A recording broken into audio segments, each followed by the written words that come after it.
Things started brewing for the Phillies 9 games ago in Milwaukee with an impressive series win. Next, they capitalize on fantastic pitching from the rotation and the bullpen in a series sweep down in Washington. Big swings led to big results and 3 more wins against Cleveland. And the Tribe sticking a feather in their cap as the hottest team in baseball.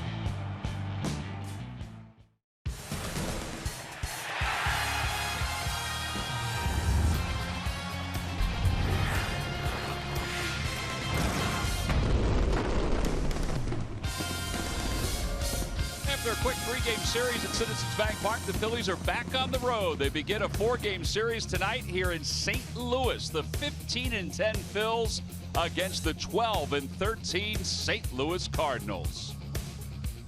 Hi, everybody. I'm Tom McCarthy. I'll be joined by Matt Stairs in just a little bit. We'll hear from Greg Murphy a little later on. Well, the month of April was outstanding for the Phillies. In fact, Pete Mackanin said today that he believes his team can sustain this for the rest of the year if they keep getting good pitching and if they keep getting timely hitting and if they can also keep the games close late.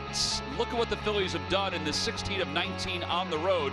They won 5 of 6 against the Brewers and the Nationals. Then they went home and swept out the Indians. Now the test is here in St. Louis against a normally tough Cardinals team for 4 games. But there were some great moments to look back on in the month of April, so sit back and enjoy. Flagged down by Franco. He leaps and throws, scooped out by Ryan Howard. Who says he's just the third baseman?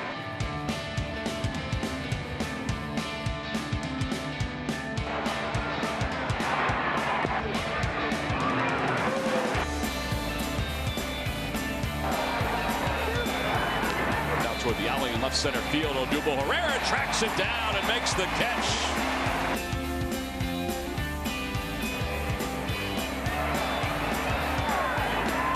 Tough play for Galvis. Charges, has it, fires in time.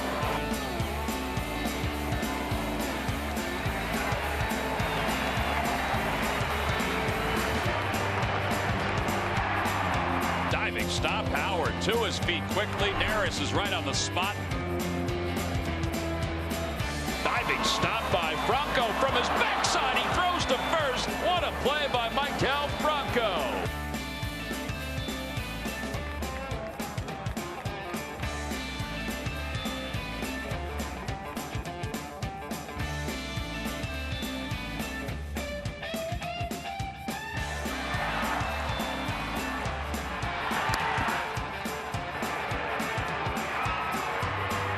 The 1-2 pitch. Swing and a miss, he got him. Got him. Fastball at 95, 15 strikeouts for Vince Velasquez. We're ready to go. And now the 1-2 pitch. Swing and a miss, he got him. 16 strikeouts for Vince Velasquez. The 23-year-old has arrived in his first start here at Citizens Bank Park. Out toward left field, Jason Worth venturing back. Did it get over his head? It did! Blanco will score! Freddie Galvis the opposite way! And the Phils score 2 here in the bottom of the 10th inning to come from behind. And they win it by a final score of 3-2. Ground ball toward third. Backhanded by right. Throws off balance to first. Not in time! The Phillies win it on an infield single by Peter Borges. It scores Freddie Galvis, and for the second time on this homestand, the Phils win in extra innings. In the air to right field. That one is gone! Game-winning home run for Ryan Howard. Here in the bottom of the 11th inning, the Phillies get a chance to celebrate. Ryan Howard wins it 4-3. And they are waiting for him at home plate.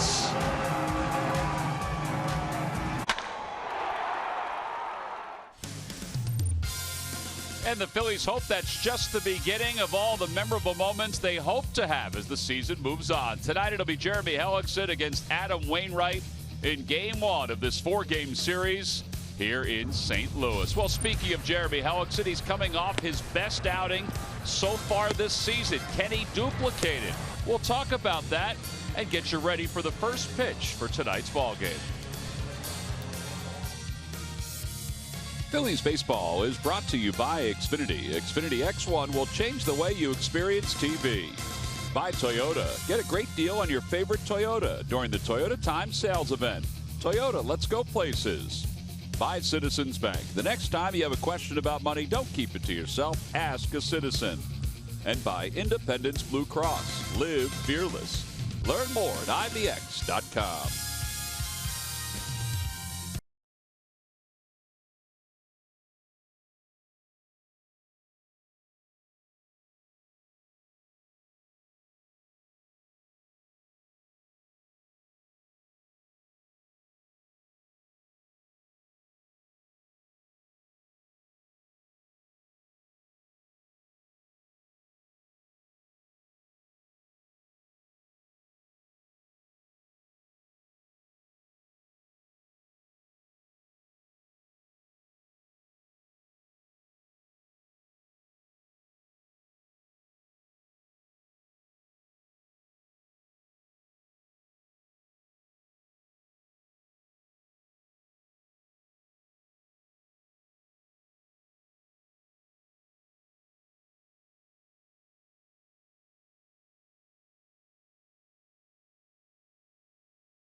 St. Louis as the Phils and the St. Louis Cardinals get set for Game 1 of this 4-game series. The pitching matchup is Jeremy Hellickson on the mound for the Phils against Adam Wainwright. One thing about Jeremy Hellickson is if he can do what he did last time, Matt, against the Washington Nationals, he's going to continue to have success. Kept the ball down. He didn't walk anybody, and he was able to be effective off his fastball, which he didn't do his time before. Well, and that's so important for a pitcher early in the game to establish a very good fastball.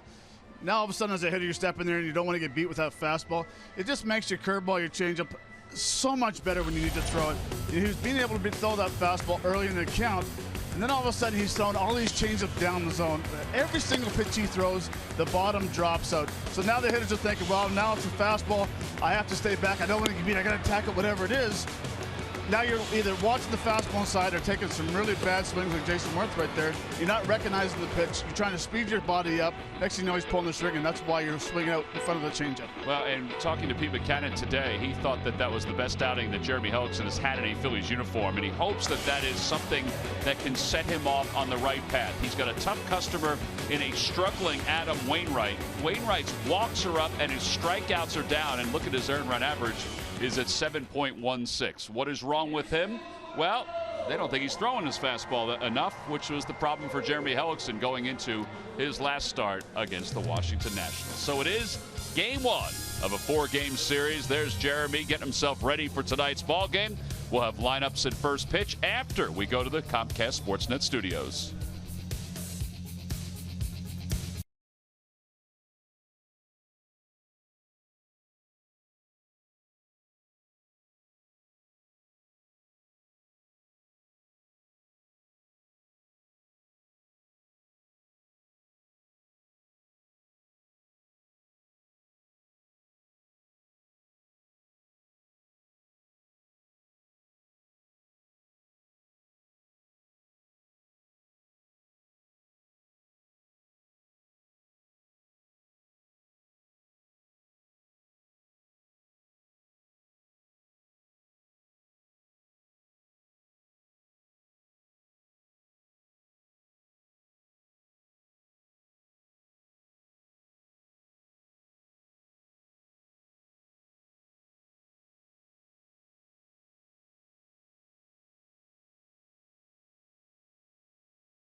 And the Cardinals, the lineup cards have been exchanged at home plate. The umpires are just awaiting for Adam Wainwright to give the signal that he's going to be heading out. Mike DeMuro is the home plate umpire tonight, and the crew chief is Mark Carlson. He is the umpire to the right. And they took the lineup cards about 2 or 3 minutes ago. Usually by now the home team has taken the field, but there is a delay because Adam Wainwright is now sprinting out onto the field. Wainwright 1-3 so far in this season. He has been struggling with his command and honestly struggling with just the number of pitches that he's thrown, the different kinds of pitches that he's thrown. Let's take a look at the Phillies lineup. It's brought to you by Xfinity. Xfinity X1 will change the way you experience TV. It'll be Odubel Herrera leading off in center, then Freddie Galvis and Maikel Franco. Ryan Howard, the first baseman, bats cleanup. Carlos Ruiz hits fifth. Cesar Hernandez will bat sixth. In the bottom third of Lowe, Hellickson, and Peter Borges. And they'll face the 34-year-old from Brunswick, Georgia, who has won 122 games during his career. Matt, those are very un-Adam Wainwright type numbers. Now, he was optimistic after his last outing against the Brewers, but even in that outing, he only went 5 1/3, and he allowed 7 hits and 4 runs. But mechanically, he said he felt better about it. Well, as long as he feels good with his mechanics, which is fine. I think the concern is with his fastball. You know, you look at the scouting report, his average fastball is 89.7 miles an hour. He is a 4-pitch pitcher. His best pitch to me is his curveball, but he hasn't decided if he wants to throw his fastball, his cutter, or a curve. So what's he do? He all throws it right in the 30% range. Instead of throwing one pitch at 50, 60, 70%, he's worried about trying to get all the pitches over for strikes. Well, as he's finished up his warm-up tosses, it gives us a chance to take a look at our Nissan keys to tonight's ball game. Well, and it's going to be all about Adam Wainwright. Be patient versus Wainwright. And what I mean by that is he's going to give you a good pitch to hit. All right, because he's been around the strike zone. I'll throw some numbers out afterwards, but the number that jumps out to me is a fastball. Legs hitting 457. And you don't want to go to the zone and make it easy out, because all of a sudden, as a veteran, as an ace, he'll lock it back in, and next thing you know, it'll be a very long night for you as a hitter. Well, he'll face Odubel Herrera to start things off. Odubel hitting .301. His on-base percentage of .449 is third best in the National League.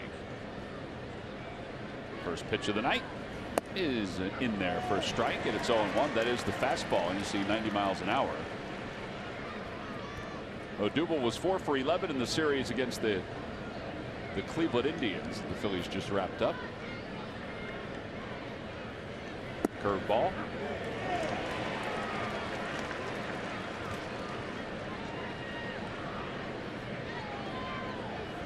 Wainwright is ready to go. They're just waiting on Odubel to get back in the box.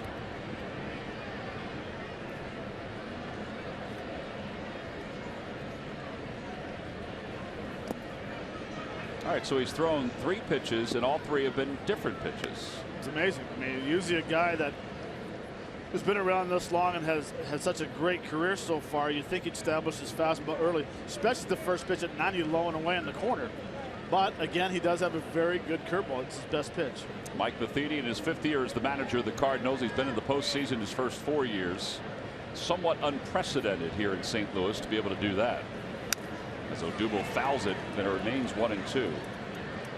All right, so that's 4 pitches and 4 different pitches. Yep, he's on the fastball at 90, the cutter at 87, the big overhand curveball, and the change as well.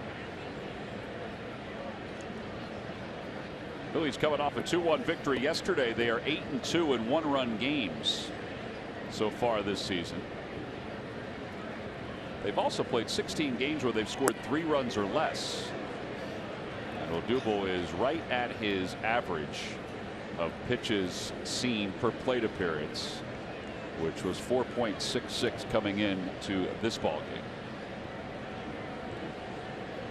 This will be the 6th pitch of this at bat.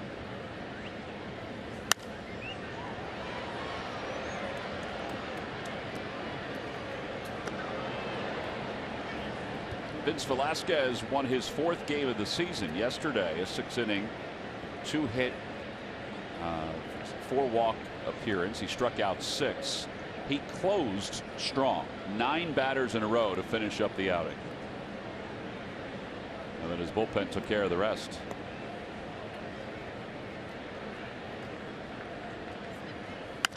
Ground ball over to first base, picked up by Matt Adams. One away here in the top of the first, and Freddie Galvis is coming up. So we talk about being a leadoff hitter and setting the tone of how your offense is going to go, and it doesn't necessarily mean to get a hit every time starting the game off. Odubel Herrera just saw 7 pitches. He saw every single pitch. Now your teammates realize what he's throwing in certain counts, the velocity, how his curveball is breaking. So when you look at numbers of leadoff hitters, it doesn't necessarily have to mean you have to get a hit. Yeah, I think Odubel will go back to the dugout and say, you know, it's nothing special right now. Freddie Galvis, 236 with 3 homers and 11 runs batted in. He had 3 hits and 11 at bats in the series against the Indians. 2 balls and 1 strike. And it's nice when you go back to the dugout and someone says, well, what does he have? You can give him the whole scouting report. This is what's going on. Out of play. This is interesting, though. I mean, he is not establishing one pitch to these first 2 hitters. He said mechanically he just doesn't feel right out on the mound. He said everything's the same. He goes, it looks the same. He said it just doesn't feel the same the way he's going into his motion. Now, last year he hurt his Achilles at the end of April and was out until September. It was miraculous that he was able to come back from a torn Achilles in September and then pitch in the postseason. Swing and a miss, threw a high fastball. 2 outs here in the first.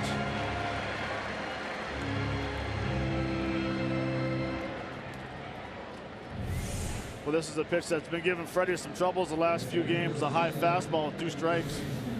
He needs to, I mean, that's Captain Obvious. Yes, he needs to get the ball down the zone, but he just needs to relax a little bit. It almost seems like when you start swinging out the pitch over your head, you're already committed to the fastball. It doesn't matter where they throw because you don't want to get beat. First pitch is in there for Franco. It's 0-1. The lucky McDonald's Phillies home run jackpot contestant is Jan Pask of Cape May. Phillies hit a home run in today's ball game, then Jan will win $200. He doubled up on the curveballs to Franco.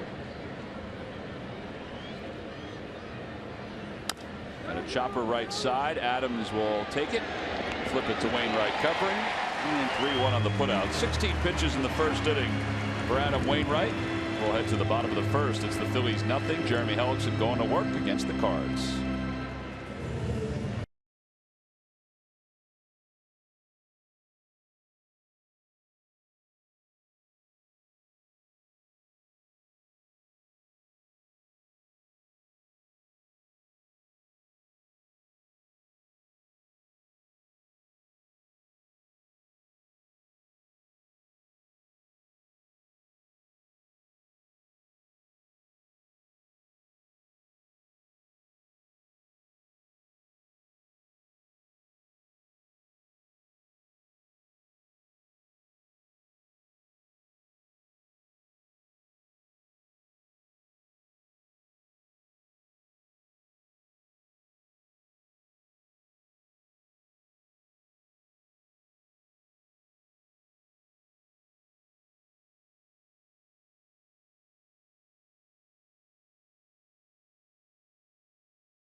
Down 1-2-3 in their half of the first. Let's take a look at Mike Matheny's lineup for tonight. It's brought to you by Xfinity. The Xfinity X1 will change the way you experience TV. Matt Carpenter leads it off at third base, then Stephen Piscotty. Matt Holliday's in left field hitting third. Brandon Moss will bat cleanup. Yadier Molina hits fifth. Matt Adams sixth. Ledmees Diaz, the shortstop, will bat seventh. Colton Wong will hit eighth. And batting ninth and pitching, of course, is Wainwright. And they will face right-hander Jeremy Hellickson, the 29-year-old from Des Moines, Iowa. 2-1 with a 3.81 earned run average. Coming off his best start in the Phillies uniform, and he's hoping to duplicate it again tonight. He's got Carlos Ruiz behind the plate. He had him behind the plate last time. So Carlos kind of understands the game plan, Matt, that worked so well last time out against the Nationals. Yeah, it's called using your fastball. He doesn't have an overpowering fastball. As you can see the scouting report, he's a 4-pitch pitcher as well. Cutter, curve, change. 89.3 miles an hour on his fastball on the average. But his last outing was the most he's thrown a fastball in an outing this year, because the scouting report is he throws a lot of off-speed pitches. We're not going to worry about the heater. We're going to sit on the off-speed. So establish the fastball. Matt Carpenter takes a fastball for a strike. It's 0-1. Carpenter at 242, 3 homers and 17 runs batted in. The Cardinals coming off a series in which they were swept by the Washington Nationals.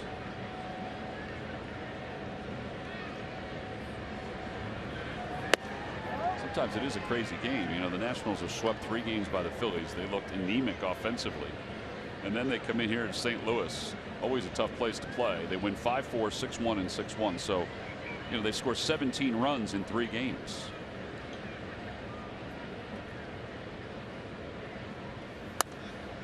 One ball and 2 strikes. Hellickson works ahead. 3 straight fastballs from Jeremy Hellickson. That's why, Tom, you can never figure this game out. You can. Every time you think you figured it out, something else happens.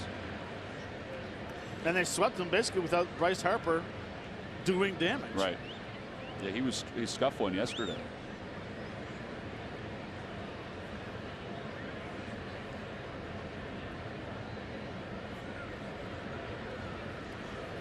Breaking ball, cut out and missed. One away here in the first. 29th strikeout of the year. Tonight's game is also available in Spanish. Just use the SAP button on your television or change the language through the menu on your cable box.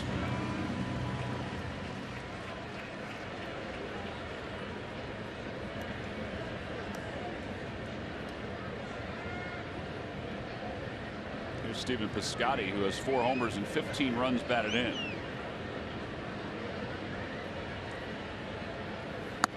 First pitch is over at the knees, and it's 0-1.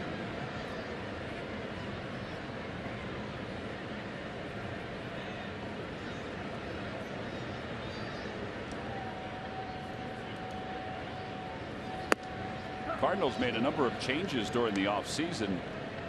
They didn't bring back John Jay because they felt comfortable that Piscotty and Tommy Pham would be okay in the outfield, and Matt Holliday would eventually be okay as the first baseman and an outfielder. High bouncer over to third. Maikel Franco throws low, dug out by Howard. 2 outs.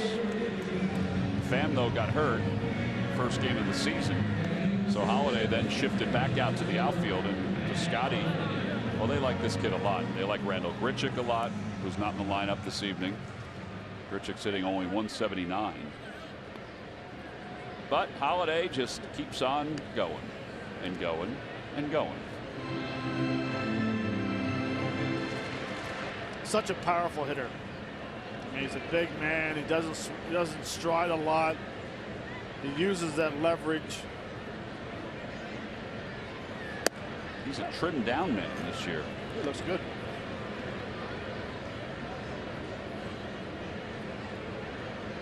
Those are his career numbers. A lifetime .306 hitter.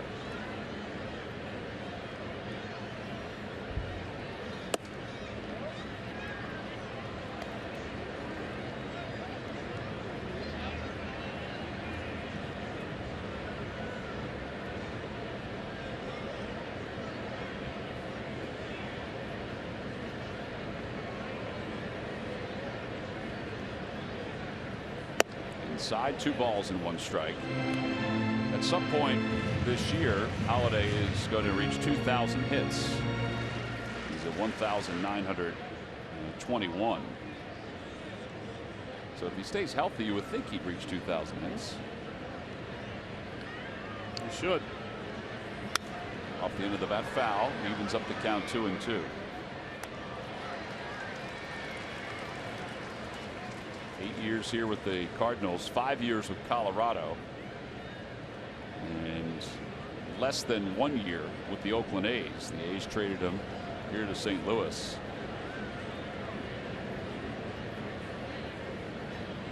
Imagine if he spent his entire career in Colorado, what his numbers would look like. Just thinking that. Over to first base, Ryan Howard stays down on it. And Hellickson has an easy first inning. 1 strikeout and a couple of groundouts. We've completed 1. We'll go to the second. Ryan Howard returns home and we'll lead it off.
When the Phillies return home from this long road trip, they're going to have a series coming up against the Cincinnati Reds, and it's Teva Respiratory Night on Saturday, May 14th. A free Phillies cap to all fans. Tickets can be purchased anytime by going to Phillies.com.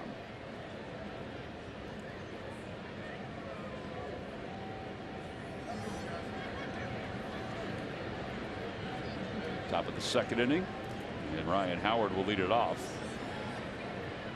Ryan grew up in the suburbs of St. Louis and always hits well here at this ballpark. .341 with 11 home runs. Takes a curveball. It's 0-1. Always hits well at this ballpark. Last year, not so much, but he's always had good numbers against the Cardinals as a whole. I think last year was his quietest year against St. Louis. 6 hits in 24 career at bats against Adam Wainwright.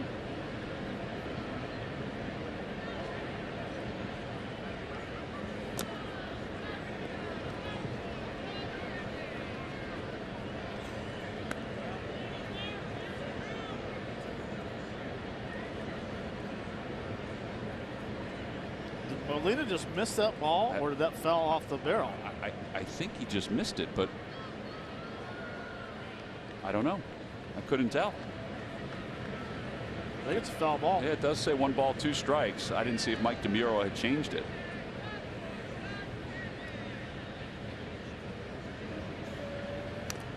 That's a foul ball. All right, here's the previous pitch to Ryan Howard. Watch how his barrel drops back. Oh yeah. Yep. Right off the left knee. Barrel just snuck in at the last moment.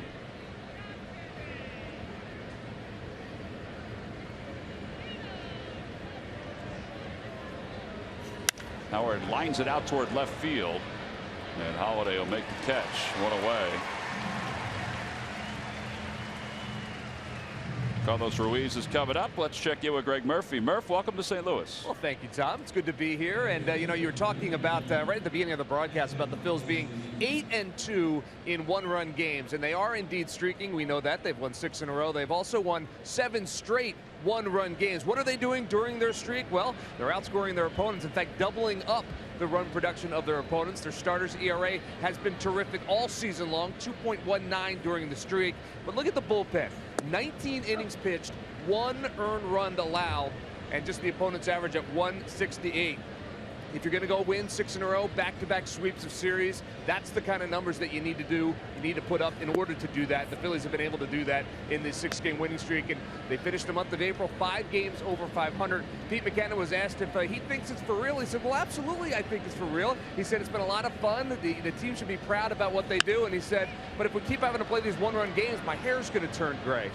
So he's worried about that, but I think so far so good at 15-10 for the Phillies, guys. Well, and he also pointed out when he talked about the bullpen, he said, you know, we lost those first games to the Cincinnati Reds. Since then, our bullpen, he goes, go check it out. He goes, our numbers in a bullpen, our ERA is less than 2.9. And he's right. In fact, he said not only the first 3, he said, look at the first 4 games overall. We were 0-4 to start the season. Since that time, the Phillies are 15-6. And he kind of went, you know, from pitcher to pitcher in the bullpen. So Andrew Bailey is back throwing his fastball the way they expected it. Tapper back toward the mound. Wainwright has it. And there are 2 outs. So David Hernandez is throwing his fastball better than what they expected. 95, sometimes 96. So obviously you cannot understate what Hector Neris has done. He went from person to person. He goes, Elvis Araujo struck out Harper the other day. Well, and I honestly believe that they know when the situation comes into the 7th, 8th, and 9th inning, they know who's going to get the phone call down there and get up there and start getting loose. Cesar Hernandez hits one back toward the middle. Diaz has it in an easy inning for Wainwright. That's an 11-pitch inning for Adam Wainwright. He's faced 6. He's retired the first 6. We're on to the bottom of the 2nd here in St. Louis.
To take charge and get us ready for tomorrow here in St. Louis. It's scoreless as we go to the bottom of the 2nd.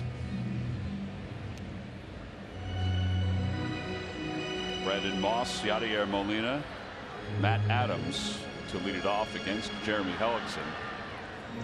Moss 6 home runs, 15 runs batted in. Played with the Phils in 2011. He had 23 home runs in the minor leagues in AAA, and then played the last few games with the Phils in that September. Totally different player, though, since he left the Phils. This is what the Red Sox expected he was going to be like. Guy that had some pop. They had him originally. 0-2. I've always liked his swing. One, I like how he has the open stance. You know, Smitty talked about it yesterday about seeing the pitches with both eyes. It seemed like he became too much of a pull hitter.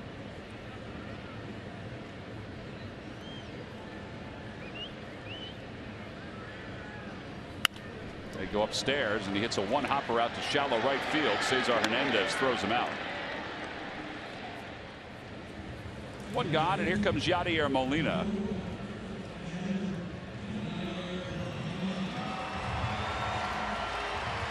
Molina, a .283 career hitter. He's one of the more popular Cardinals.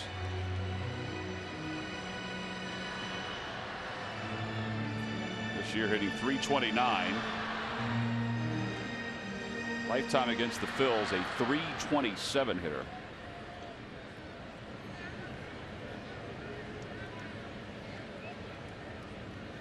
He's just been an excellent player his entire career. Tremendous. And one of the hardest guys to play defense against, because you have no idea where he's going to hit the ball. You know, sometimes you predict guys that are going to pull, or he'll hit an inside fastball down the right field corner. And that's why you see the defense is lined up just straight as an arrow. Pop foul over the first base side, 1-1. I tell you what, another guy was tough to play defense against was Ivan Rodriguez, Pudge. You can see the outfielders playing. I mean, you do not get any more straight up than that. That's the straight up right there, and that's the straight up right up there. I mean, that's how you want to talk about it, trying to cover everywhere in the outfield. Infielder straight up.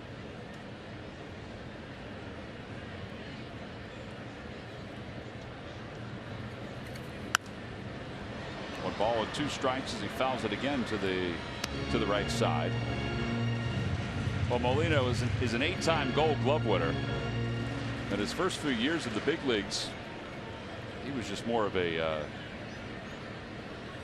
star-studded defender behind the plate. Sometimes he was a liability offensively, but then it changed. He evolved into a very good hitter. He's hit over 300 4 times. Outside with a fastball, 2-2.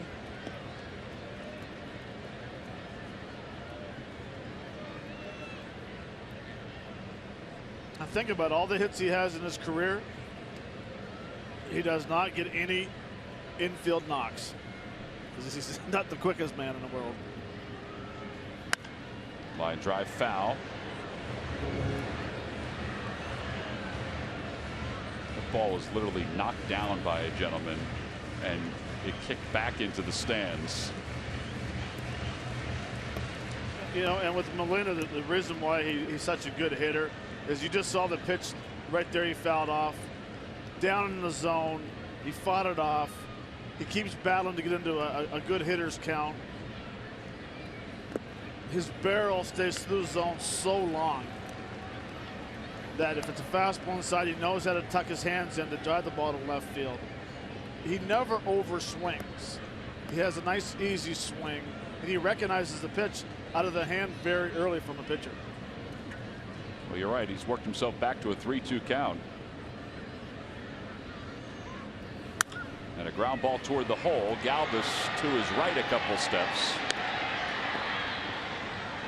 Ellickson now with 4 ground ball outs.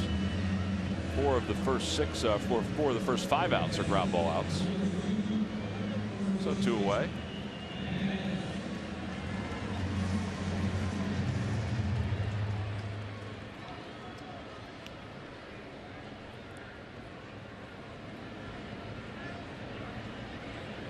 It's been a short period of time, but Matt Adams has good numbers against the Phils.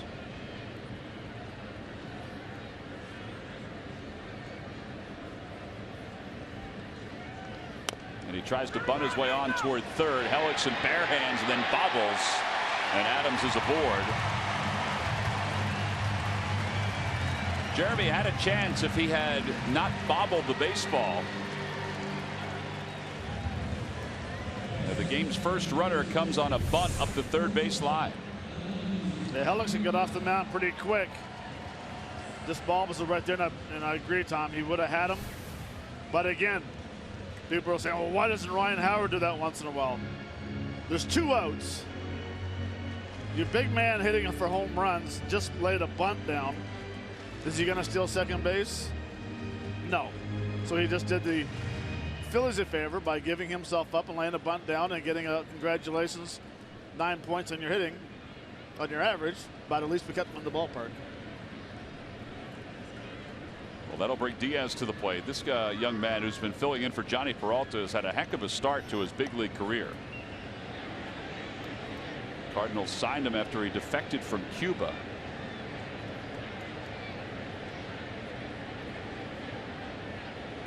Johnny Peralta's out with a thumb injury, and he's going to be out for at least until a little after the All-Star break. The way Diaz has swung the bat, though, I don't know if they're concerned.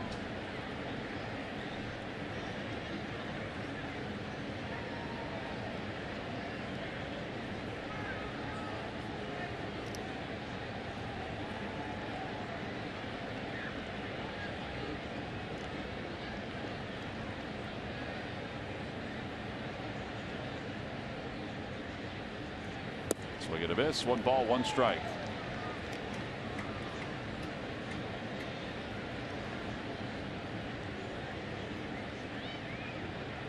Adams might try to steal.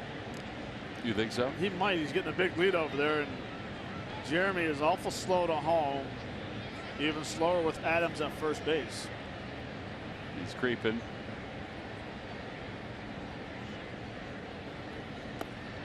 A one hopper backhanded by Ruiz. It's 2-1. Well, if he does decide to go, he better make it. He better. You know, some people, like I said, some people might think, hey, laying a bunt down, it's there, take it. I want my power guy trying to hit home runs. Some people would call it selfish sometimes. Sometimes or all the time? Well, I was trying to be nice. No, it's all the time. Being selfish all the time. Now, unless you're late in the game, you're down by 2, go ahead and lay the bunt down. But you're in a 0-0 game, bottom of the second. All right. Try to hit a double.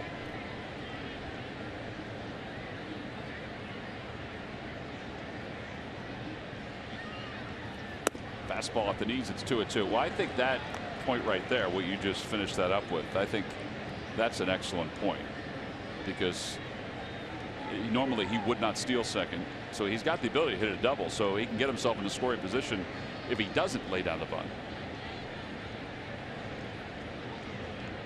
You take Michael Franco and he's up in the second inning and he lays a bunt down. Outside 3-2. Adams will be off on this pitch. 3 balls, 2 strikes, 2 men down. Howard is going to play behind him.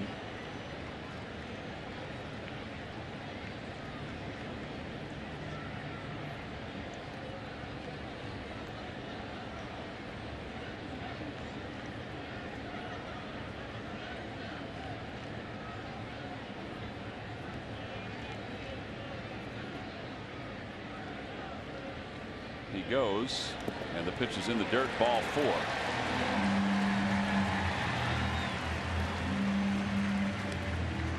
So after getting the first 2 batters, now there are runners on first and second. Phillies fans, next time you want to grab Phillies seats, get the StubHub app. Not only will you find seats you'll love whenever you want, you can find the best seat for your buck when you sort by best value. We take the price and the location of seats and show you which tickets at StubHub give you the best deal. So get the StubHub app today.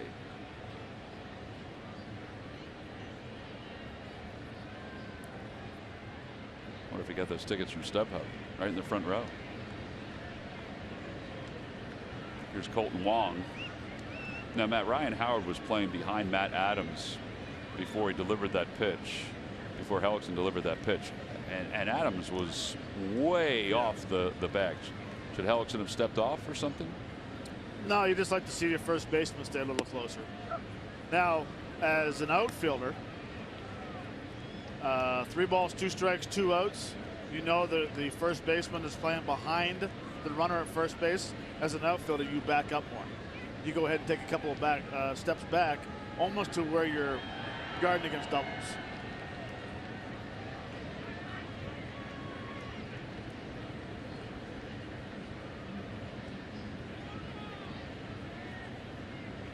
ball's in 1 strike to Wong.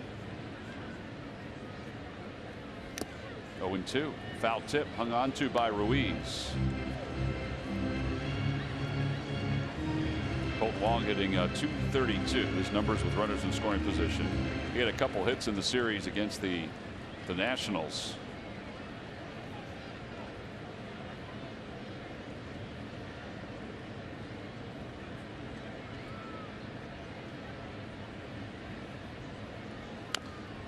Tried to go back to the well again and throw another breaking pitch.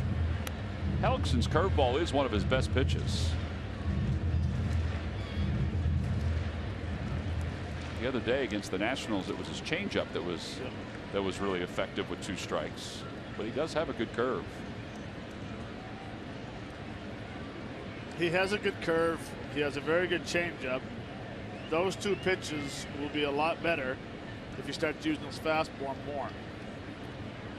Because you'll start sitting on fastballs. The next thing you know, that big curveball's coming or the changeup. There is a high fastball cut on and missed, and Wong is struck out. Second strikeout for Jeremy Hellickson. No runs, 1 hit, and 2 men left. We'll go to the 3rd in a scoreless game.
For all the information, and please submit your answer on the subject line.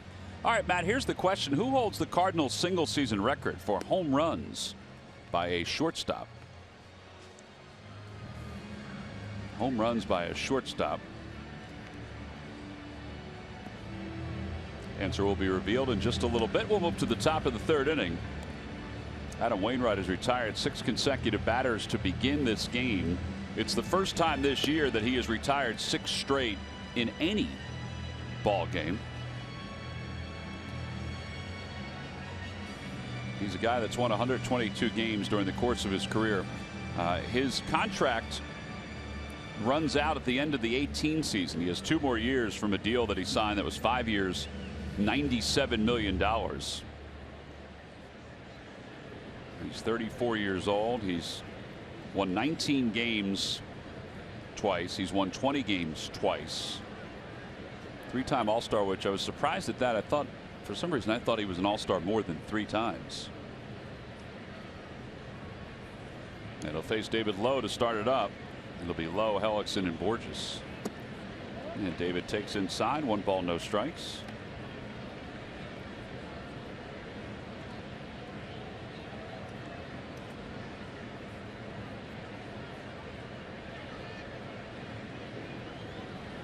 Broken background ball past Mickey Morandini, and it's 1-1. Bat Boy already has a bat handy. As you see Wainwright's winning percentage, he's 4th among active pitchers, tied with Jared Weaver. Jared Weaver, who I read the other day, his fastball was averaging 82 miles an hour. So you're saying there's a chance to come out of retirement? 82 miles an hour, but it does move all over the place. But still, 82. Should be moving all over the ballpark, left, right at 82.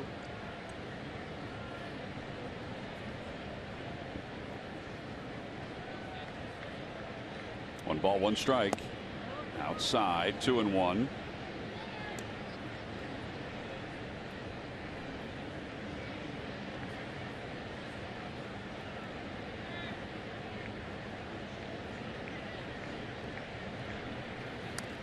Two balls and two strikes.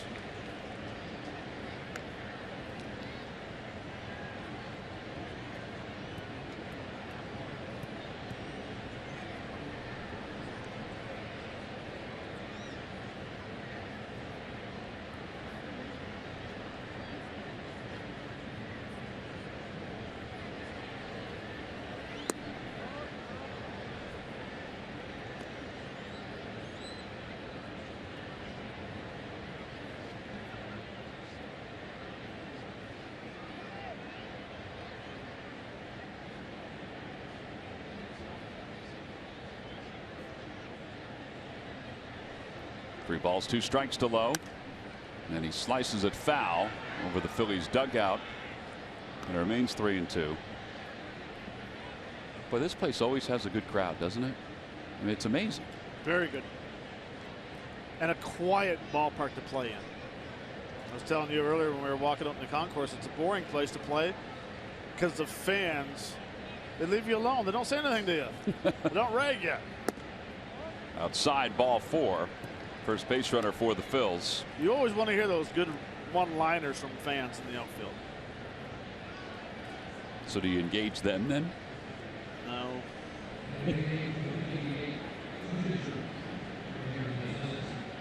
They do look like nice people. Oh, super nice. But it's still fun to have fun with the fans and hear some of the good liners. Say something to that guy's about that guy's cowboy hat. No. No? No. That's a Phillies fan. Jeremy Hellickson probably up to bunt here with the runner at first base. Soft toss over to first. Lowe is back.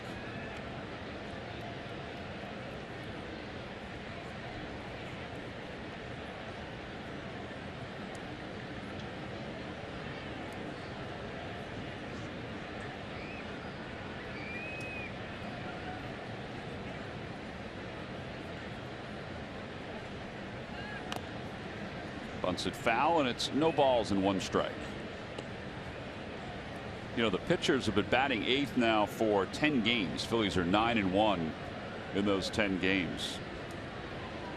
But they haven't really sacrificed that much while batting 8th. Pitchers are 2 for 18 with 3 sacrifice bunts during those 10 games.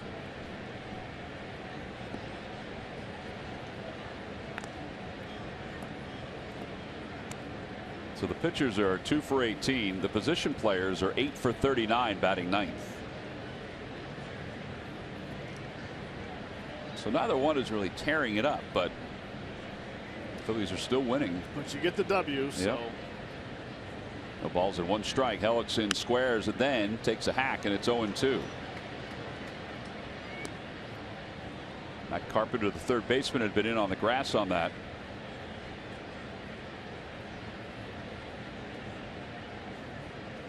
He's looking over into the Phillies dugout. See if he could pick up any kind of a signal as to what Hellickson's going to do.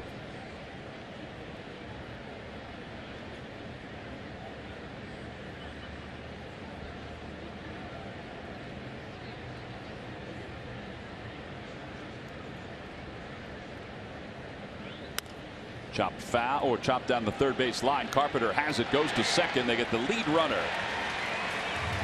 5-4 on the putout at second base. Nice play by Matt Carpenter. And there's one away. Follow Phillies baseball live with the MLB.com at-bat app. Stay up to the moment at any moment with live game video highlights, StatCast, news, and more. Download MLB.com at-bat, the #1 app for live baseball on your phone and tablet. Nice round of applause for Peter Borges, who played in 236 games as a member of the St. Louis Cardinals before moving over to the Phils. Got a nice pat on the back by Yadier Molina.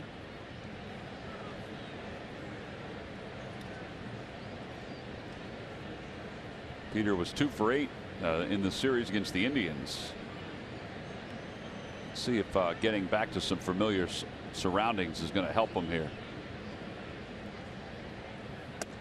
Outside, it's 1-0.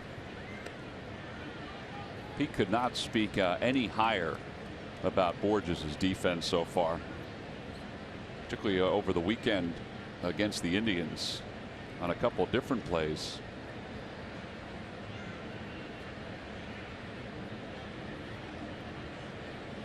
Well, and honestly, that's the reason why he's in the lineup right now. Well, you know, Pete's talking about the outfield defense as a whole, and Borges is a big part of it. He said, look at the difference on how well we're playing defense in the outfield this year. He goes, you know, that's part of the reason why we have 15 wins, because they're going to get baseballs. Absolutely. 1 ball, 1 strike now to Borges. And he popped it up. Molina goes running toward the screen. It's going to be back into the seats. And it's 1 ball and 2 strikes.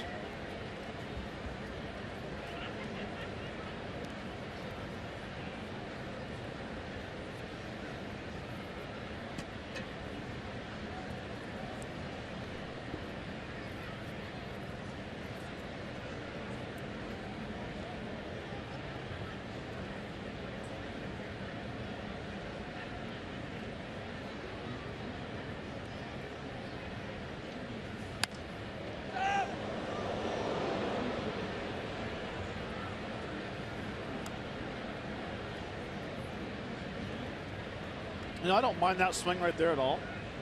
He was a little late, but the fact that he hit the ball to the right side on the line. I always told you there's one swing usually that's a foul ball that locks you in. Yeah. I'm not saying that's going to lock him in. I'm not going to say he's going to get a hit right here, but you stand in that batter's box and sometimes you hit that line drive, go, well, that felt pretty good. And he loops that one down the left field line. That's going to drop in for a base hit. Helix will stop at second base. So the Phillies have runners on first and second with 1 man down.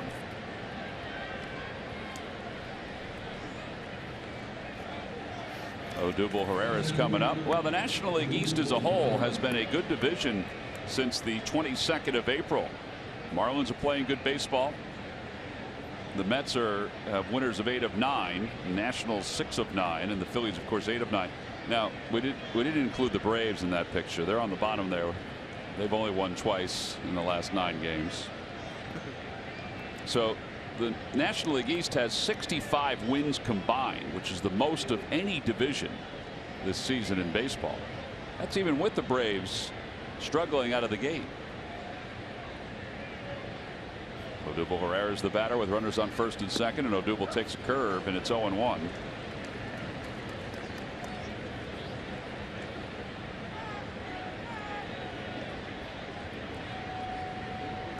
Odubel grounded out to first base.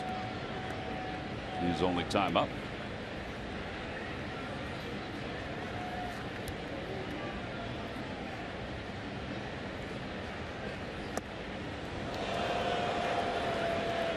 That's the cutter. That was a weird swing. I don't think Odubel saw that cutter very well. And that's the swing you will get from a true cutter. Oh. Looked like a top spinning in there. A true cutter would have about 2, 3, 4 maybe mile-an-hour difference, and it's a straight left lane change. Think he's going to get it again? Well, you'd hope. No, he gets a curveball and he lines it out toward left field. It's going to drop for a base hit. Hellickson will go to third. Bases are loaded with 1 man down.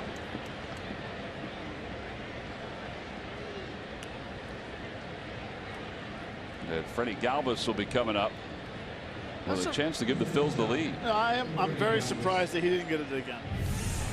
I mean, he saw that cutter run side. Now all of a sudden he throws that curveball. See how early he got his foot down? Even though the front side leaked a little bit, went towards Adam Wainwright, his hand stayed back, and that allowed him to be able just to throw the barrel to the ball.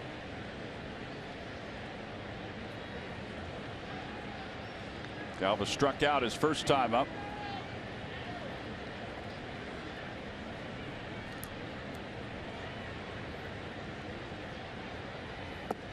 inside. 1 ball, no strikes. Well, he starts Galvis off with the cutter at 87 miles an hour.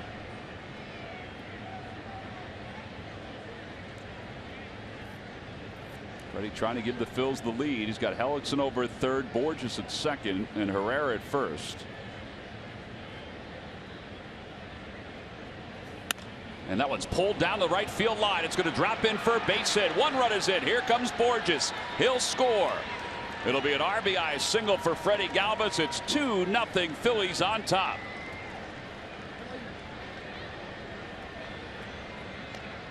It's a good at bat. We talked in the first at bat, you get that fastball down in the zone. He took the first pitch to cutter out of the zone. Now he gets in a hitter's count. You always hear the phrase, don't try to do too much. This is a nice, easy swing on the cutter inside. Tucks his hands in, keeps it fair. Hellickson had to pick it up a little bit because Peter Borges was right behind him.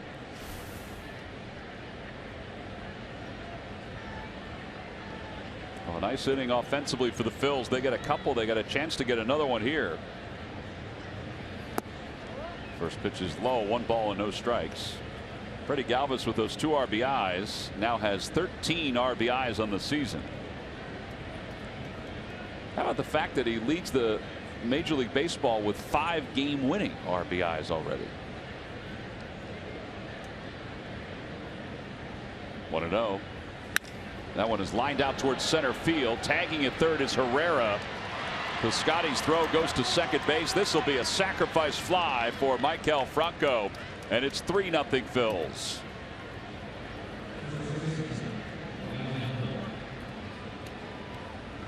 Oh, nice job getting that run in from third. Yeah, I mean, we've seen good at bats this whole inning. Be able to get in the walk to start with. I really like that at bat because Maikel Franco's been in that pull mood a little bit. He wants to pull everything. He's trying to hit that big home run. Now all of a sudden he gets first and third, and what's he do? He uses the big part of the ballpark and hits a sac fly to center field on a line drive. Very easily could have tried to hit another home run, popped it up an elevator shaft, or hit a rollover to third base. Absolutely. 15 RBIs now for Franco. And Ryan Howard will be the batter. Howard lined out to left his first time up. He's 0 for 1.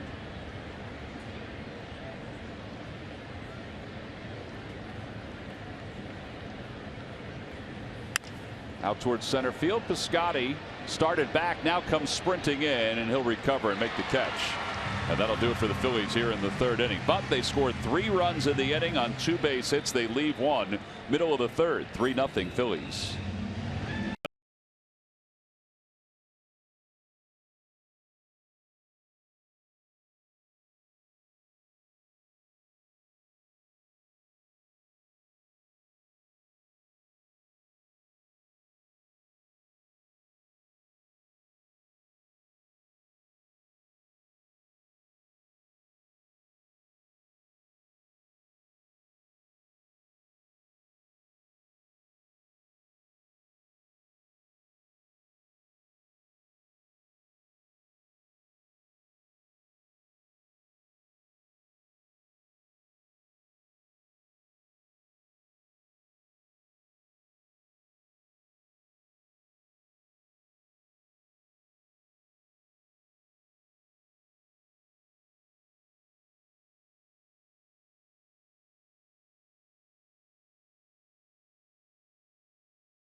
To the bottom of the third here at Busch Stadium, and you see Phillies first baseman Ryan Howard, who made the final out of that inning, but he has had a busy day today. Tom, you mentioned that he is, of course, from the St. Louis area, and when he comes back here, well, he makes the most of his time, kind of giving back to the community that gave so much to him. This is him at the Washington Montessori School today. He and his wife Crystal were there today to read parts of their book, the book series, the Little Rhino series that we've heard so much about a third grader who loves playing baseball but also loves to read. Of course, Crystal has a background in education. She was a teacher, and they're just trying to develop a love for reading for children. They've been literacy advocates for children since they got together. So they've got 3 books already published. They've got 1 more in the works right now. And, you know, it's time well spent for him. He gets up early in the morning, and he and his wife go out to the school today and spend some time with the kids. You can bet that the kids are very excited to have Ryan Howard at their school today, all for a terrific cause, of course, helping raise money for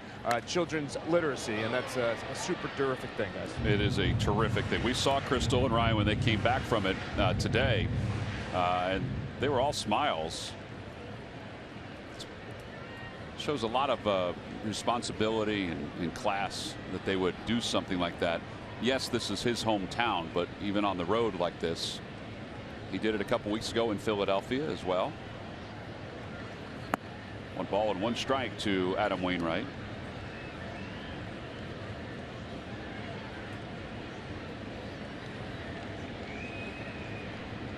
Wainwright does have 3 RBIs this year. He's a lifetime 197 hitter. He does have 6 career home runs. Inside, 2-1 with a curve.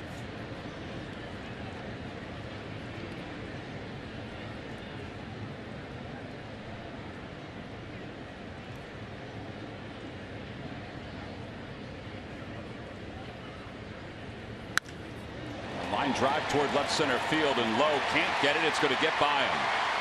That was a pretty good swing by Adam Wainwright. It's a missile. He's in scoring position. A leadoff double here in the 3rd.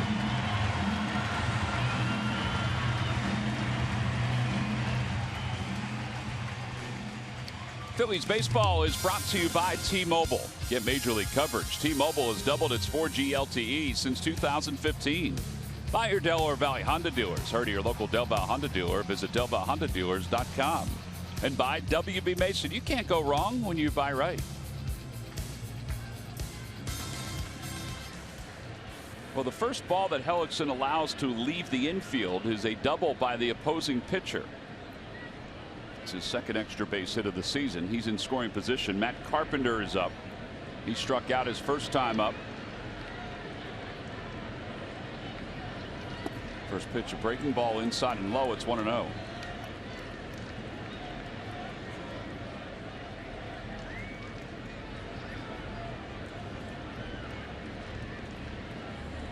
Cardinals are first in the National League in runs scored with 143.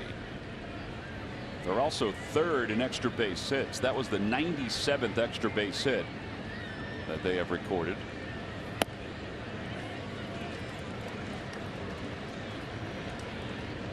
This guy has 9 of them.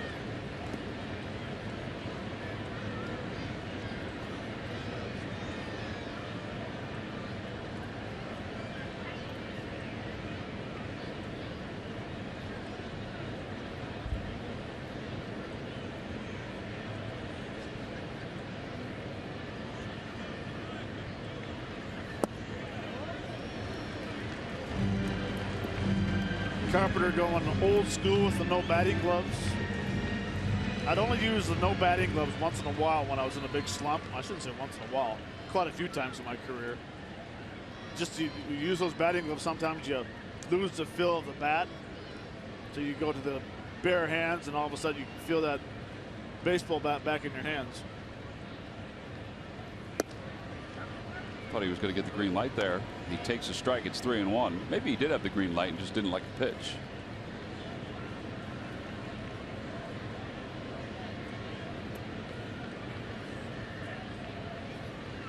Carpenter has never worn batting gloves. You know, I've had kids wear them all the time, but he's never worn batting gloves. He never wore them in Little League. He never wore them in high school. He wore them once in college at TCU. Off speed pitch, they appeal, no swing. And that'll put runners on first and second. Second walk issued by Hellickson.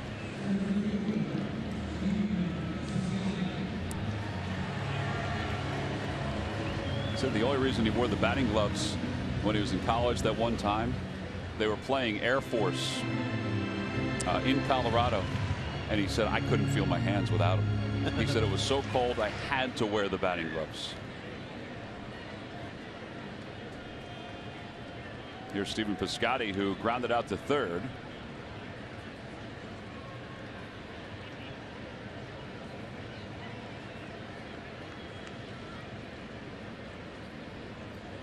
Outside, 1 ball and no strikes.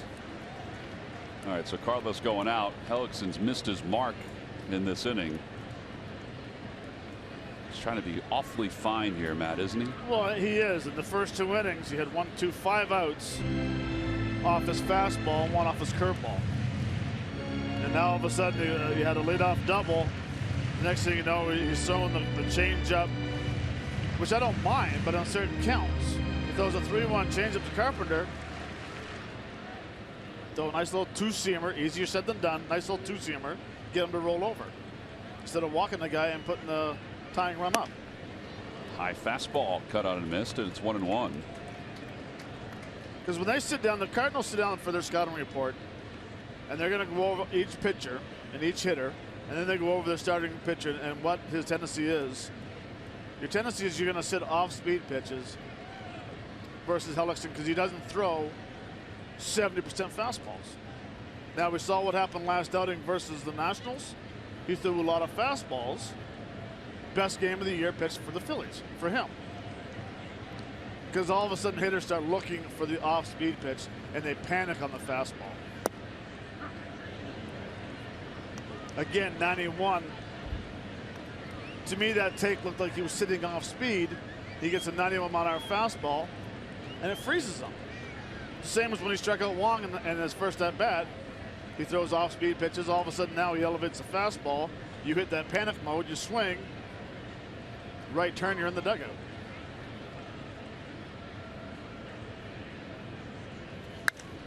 Out towards center field. That's well hit. Going back on it is Odubel Herrera, and he'll make the catch. The runners will go back and will not be able to tag. 1 away. Adam Wainwright is looking at Jim Maloney in the third base coach's box and wondering should he have gone back. I think he did the right thing. No, and I'll say the reason why he did the right thing is that if that ball gets over his head, Carpenter had a great read on it. He's already standing on second base. If that ball goes over his head and now all of a sudden you see Wainwright go back and tag, Carpenter has nowhere to go. He's going to stay at second base. So if Wainwright comes off the base at second base, he reads it, he's halfway. If it's over his head, Carpenter now can be aggressive and come around and try to score from first base. Well, it's a long out for Hellickson, but he's got 1 out on the board.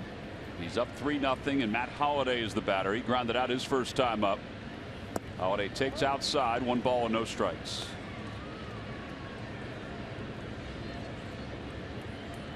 I thought it was interesting, though, looking at Wainwright's reaction, where he looked like he was angry at himself. And then he was looking at the third base coach. He looked like he was angry at him, too. 2-0.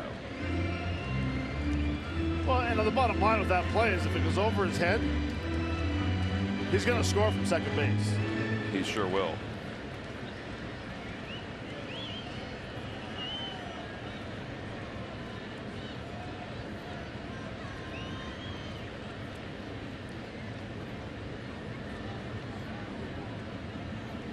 Two balls, no strikes.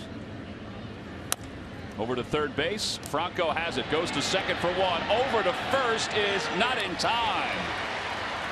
And Wainwright now has to scamper to third. It was almost the same play as last week with Maikel Franco. It looked like he started to go to third and then swung the throw to second base. I thought they had Holliday over at first. I think Pete Buchanan's going to ask them to review this one. But does a nice job. I mean, he gets that big one hopper. He's going to come up and throw to second base. Oh, Wainwright has to duck out of the way. Wainwright thought there was 2 outs, and that was Wainwright thought there was 2 outs. You can see right here, he ducks. He thinks it's 3 outs right there. Yeah. Well, he thought the double play was recorded. The Phillies have looked at it and they've decided they're not going to review it. So the force out at second base goes 5-4. Fielder's choice, runners on first and third. Give Holiday credit for getting down that line. That ball, I mean, the fact that it was a high hopper gave him some extra time, but that ball was hitting pretty hard.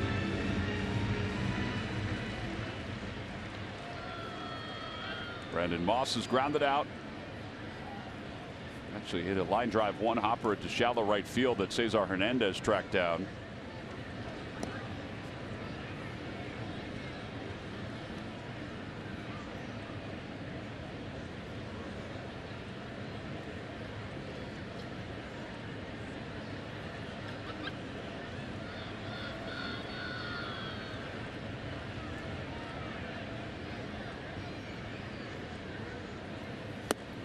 Hellickson playing with a little fire here, throws a changeup on the first pitch, and Moss way out front.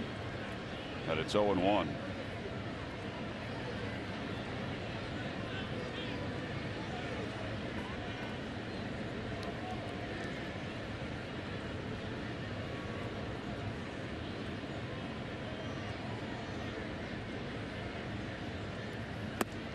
Brandon Moss is back here in St. Louis on a 1-year deal. 1 year, $8.25 million.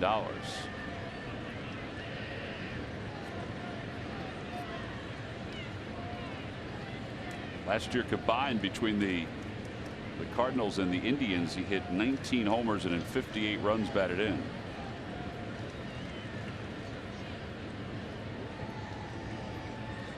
Curveball hit over to first. Ryan Howard digs it out on 1 hop and takes it to the bag, and Jeremy Hellickson sidesteps trouble here in the 3rd inning. No runs, 1 hit, 2 men left. On to the 4th. 3-0 Phillies on top.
Toyota. Let's go places. Let's go Phillies.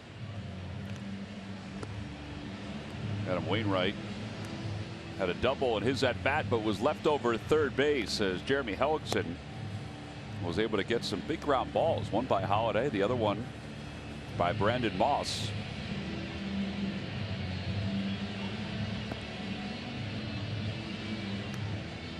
And now we'll go to the top of the 4th inning. It'll be Carlos Ruiz, Cesar Hernandez, and David Lowe.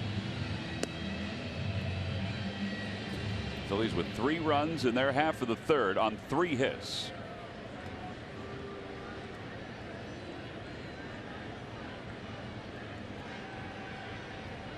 Carlos grounded back to the mound his first time up.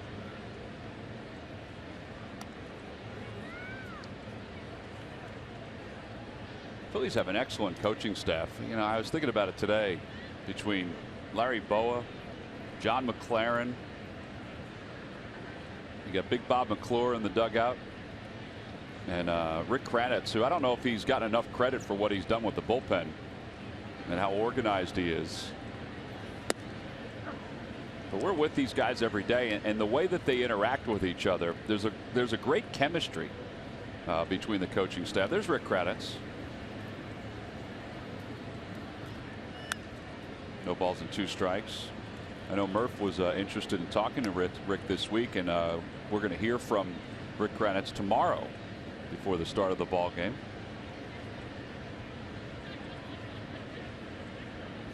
No balls and 2 strikes to Ruiz. Inside, 1-2.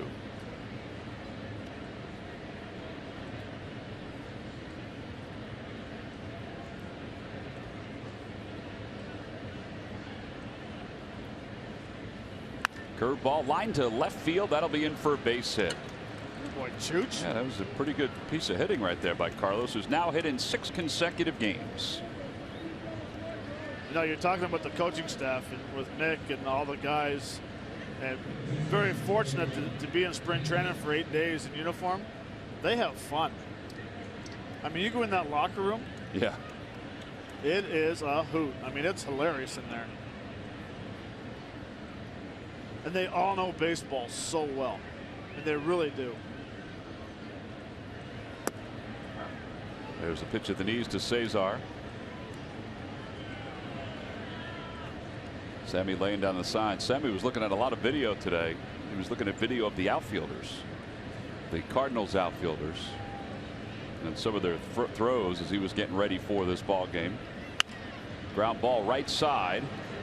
Colton Wong hesitates for a moment, looking at second, and goes to first. I thought he might have had a play at second base. I did too, but that's just as good as the sacrifice bunt right there. I thought he still had a chance, even though he did bobble it.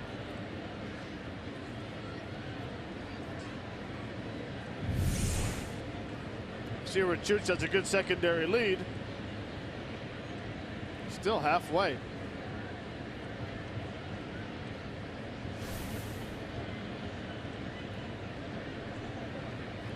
Break for the Phils as they have a runner at second base with 1 man down.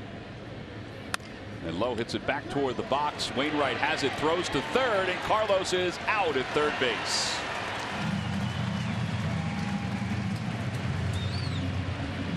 "1-5" on the putout.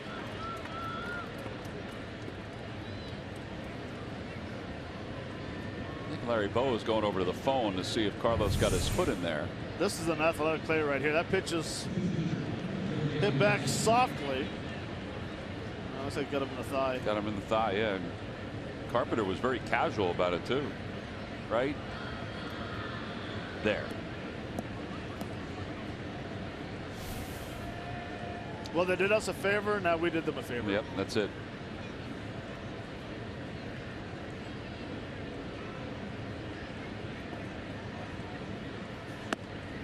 Ellickson, fielder's choice, his first time up on a ground ball over to third base that erased David Lowe.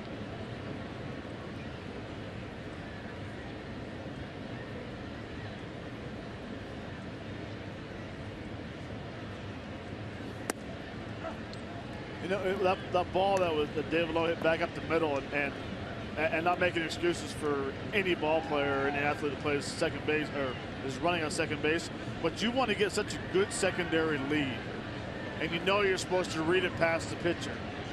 Sometimes it's a tough read, especially with Wainwright. He falls off the first base side as much as he does.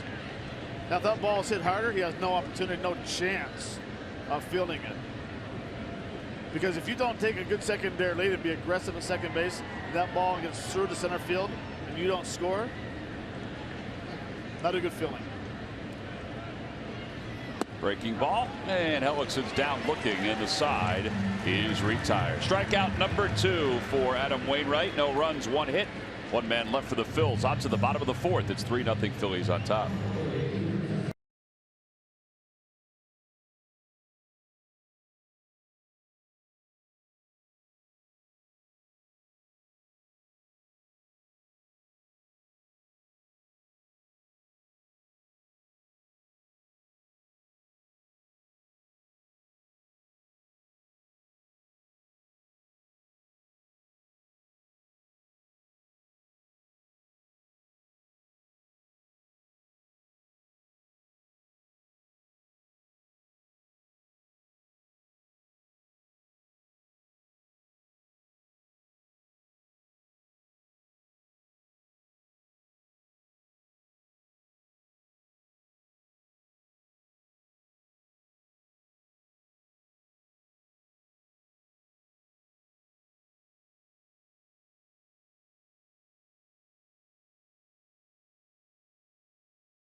Perfect for any priority message, and WB Mason delivers the same day when you order by 11:30. Local service, personalized.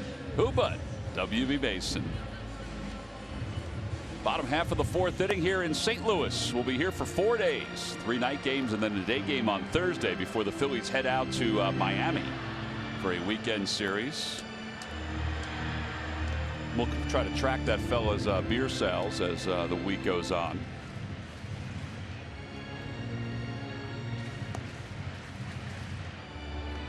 I don't know if you want to get in his way. I don't know, but I tell you what, it's a busy couple of days here in St. Louis. You got the Phillies, of course, Monday Night Raw, hockey tomorrow night. I knew you were going to say Monday Night Raw. Greg Castriato, who's the Phillies Director of Media Relations, is very excited. We all are that Monday Night Raw is here. He's disappointed he can't go.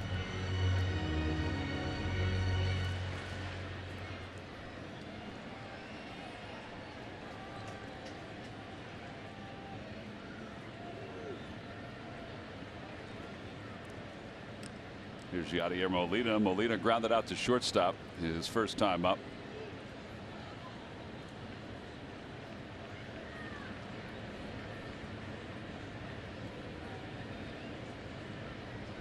Ellison's allowed 2 hits.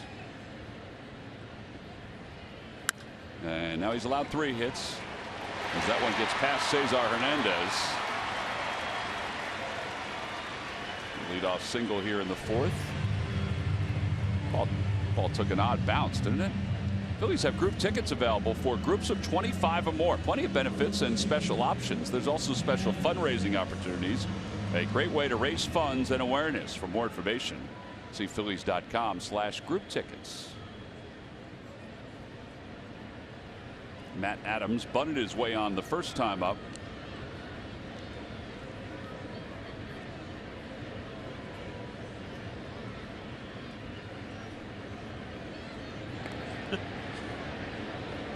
Yadier Molina wasn't even ready to lead off the bag. He was still putting his wraps on, his gloves on over at first.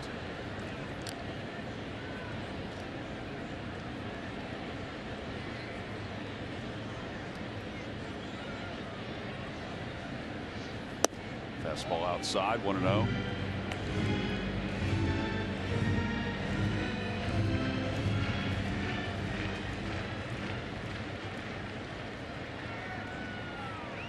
Adams' bunt base hit, his second career bunt hit.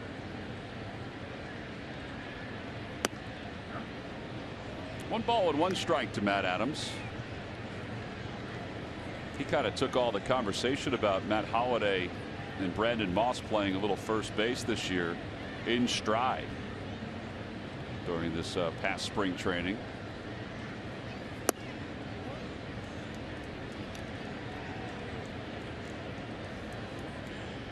Mentioned that the Cardinals let some guys go this past offseason. John Jay, who's on the Padres. 2 balls and 1 strike to Adams. Curveball hit foul. Jason Hayward, they thought they were going to bring him back, and he decided to sign with the Chicago Cubs. Mike Matheny, after that happened, said, we got enough guys to cover.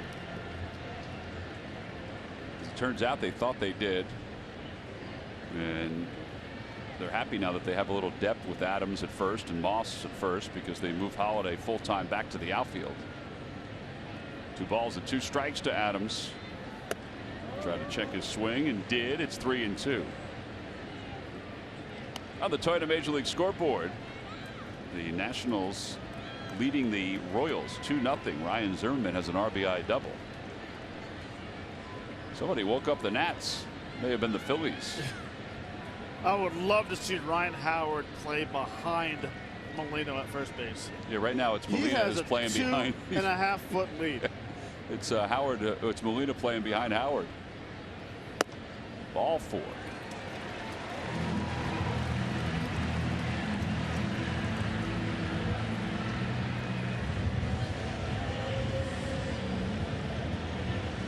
That is the third walk issued by Jeremy Hellickson.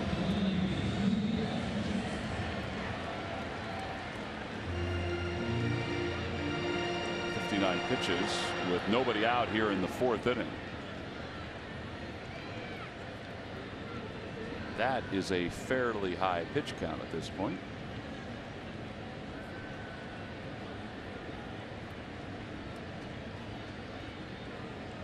Diaz walked his first time up. Pops that one up, foul territory. Howard on the run and makes the catch. Tagging from second base is Molina. Now he goes back. Just trying to draw the throw. One gone here in the fourth inning. And here's Colton Wong, who struck out.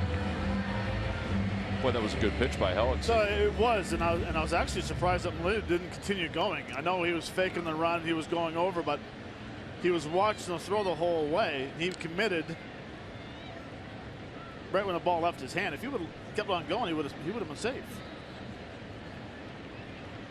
Maybe. Well, the other thing too is Adams may have gone to second base. Wong cues that one foul over the Phillies dugout, and it's 0-1.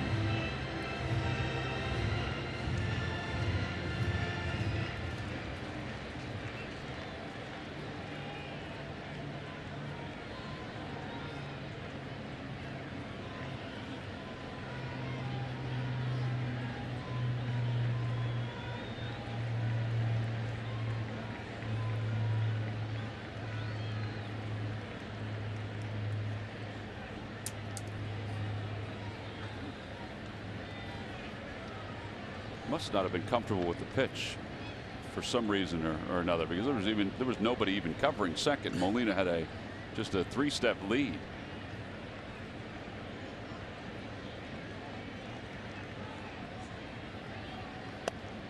On the outside corner, 0-2. Little paint.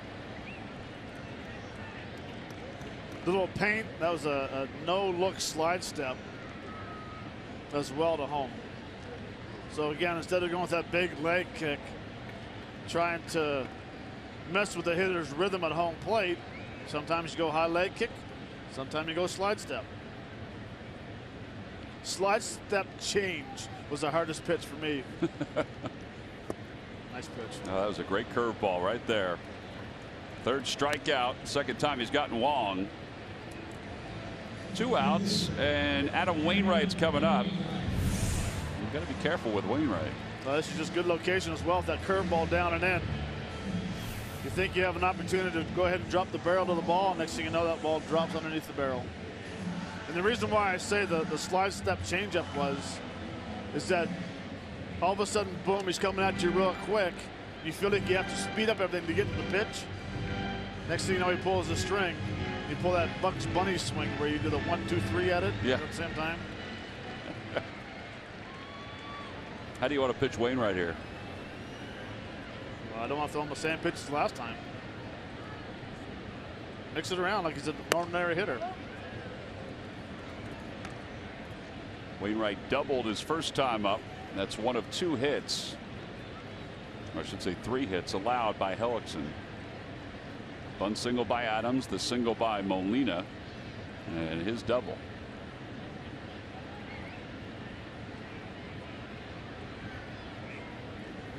Way outside, 2-0.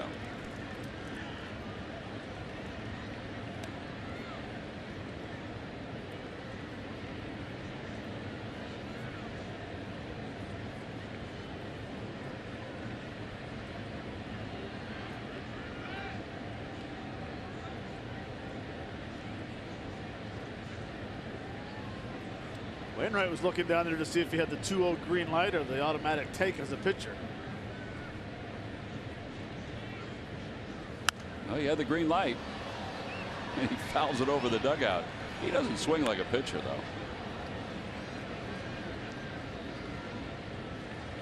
Mike Matheny's team is, we mentioned before, has scored the most runs in the National League.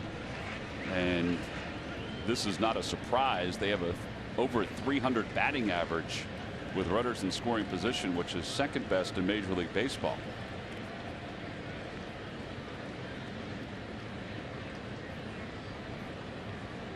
2-1. Runners lead off. Way inside. 3-1.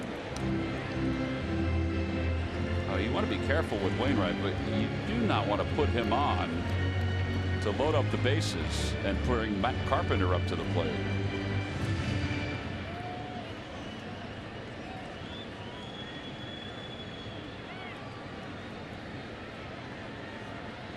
Again, do you give him the green light 3-1? I would think so if you give it to him 2-0. Absolutely.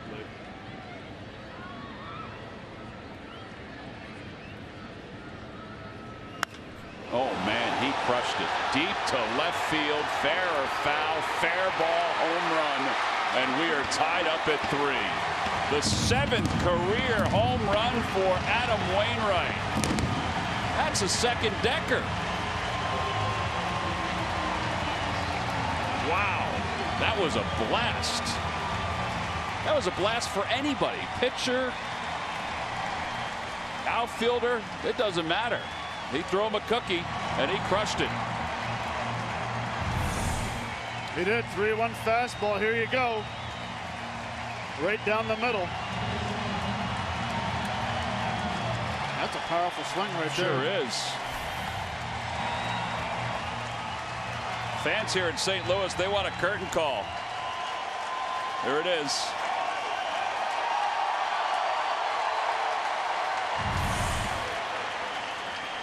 It's up Big Mac land. Yeah, that's a shot.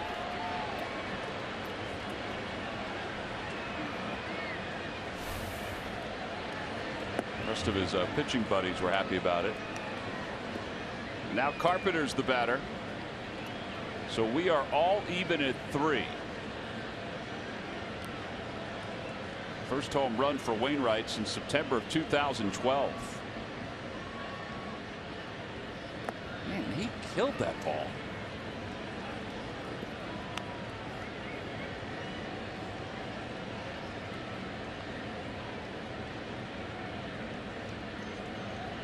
The estimated distance on that home run is 408 feet.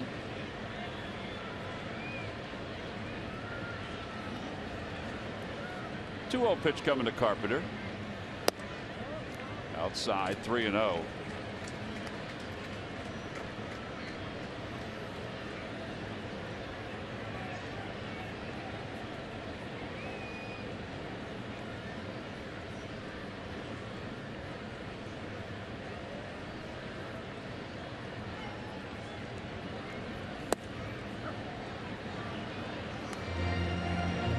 Oh, he had a challenge in there. Even though he had 6 career home runs, I don't think he expected him to hit a home run.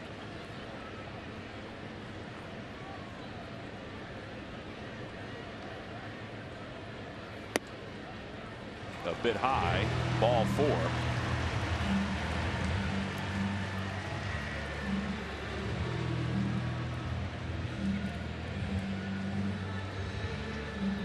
Well, things that make the Cardinals and their fans smile, brought to you by Cricket right here.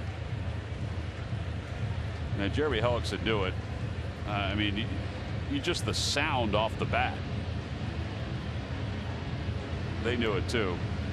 As long as it stayed fair, and it was going to stay fair because it was hit so hard. Yeah, Molina's reaction from second base to third as he was doing his little slide step.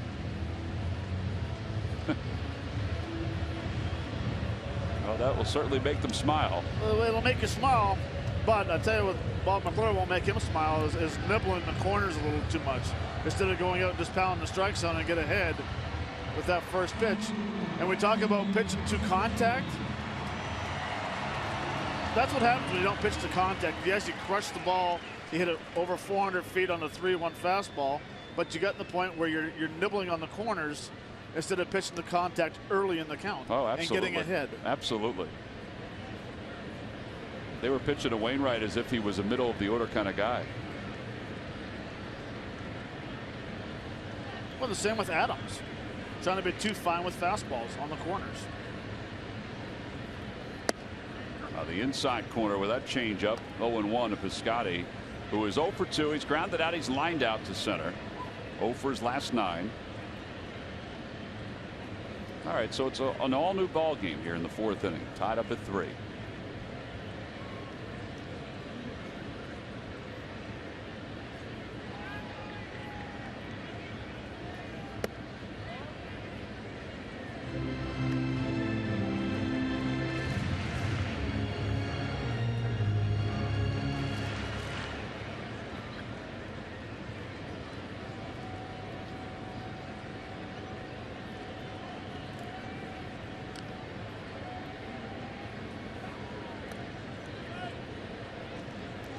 He had Adams caught a little bit there at first base.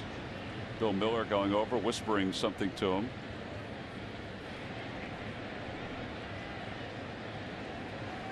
Last home run by a pitcher for the Cardinals is 2013 Shelby Miller.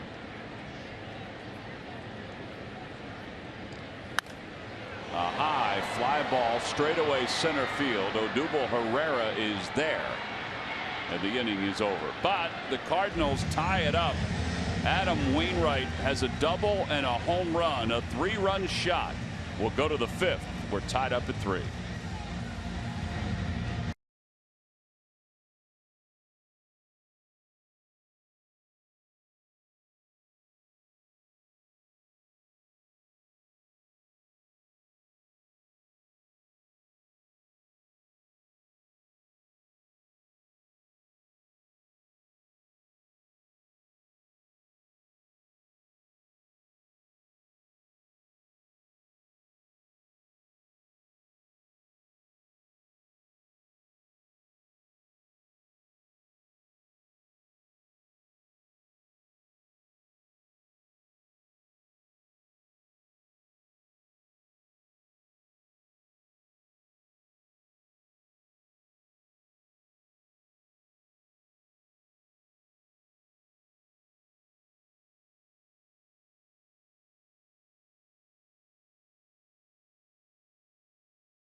Divisions to allow age-appropriate instruction. There's a camper reunion night at a Phillies game. For more information, call 610-520-3400 or see the community section at phillies.com.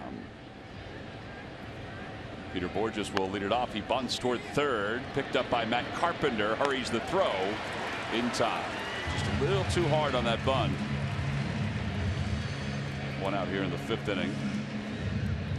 I wondered what kind of an adrenaline rush Wainwright would have after that home run. Now, he was given some time to calm it down because of Carpenter's walk, but his body has got to be moving a mile a minute after that home run. I mean, there's an adrenaline rush for a hitter. Right. It's got to be double for a pitcher. But you lose it pretty quick. You do? Yeah, you come back to earth pretty quick. I was hoping for the other. Well.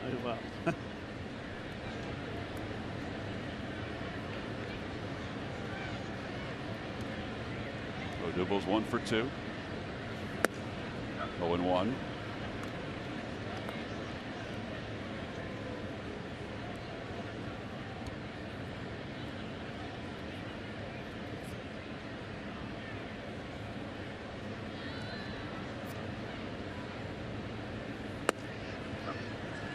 Going 2 to Odubel Herrera. Odubel singled and scored his last time up. His hitting streak came to a close in yesterday's ball game. He had reached base in 21 straight games, and he had an 11-game hitting streak. Stays alive and sprays that one into the Phillies dugout. And it remains 0-2. Now, all three of his streaks came to an end. I was thinking, I actually turned the page because I couldn't remember. Base hit. Yeah, there were only 2 runs. Runs scored. Yeah.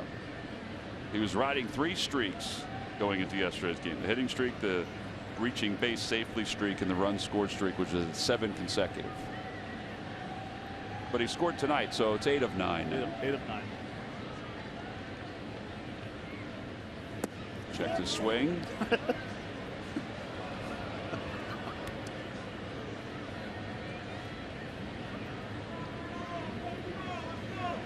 He's a helper. People helping people.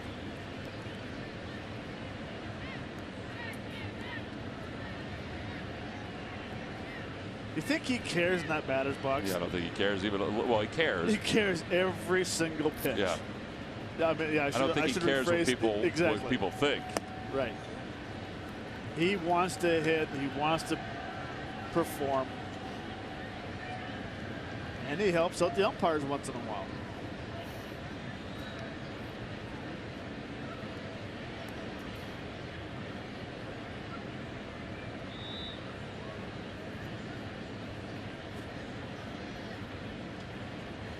Three balls and 2 strikes. Odubel, who has walked 23 times this year, saw 7 pitches in his first at bat, and now he's seeing a boatload here.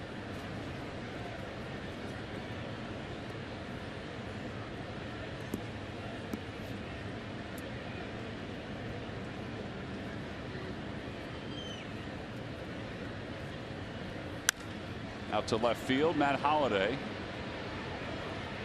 will make the catch for the second out.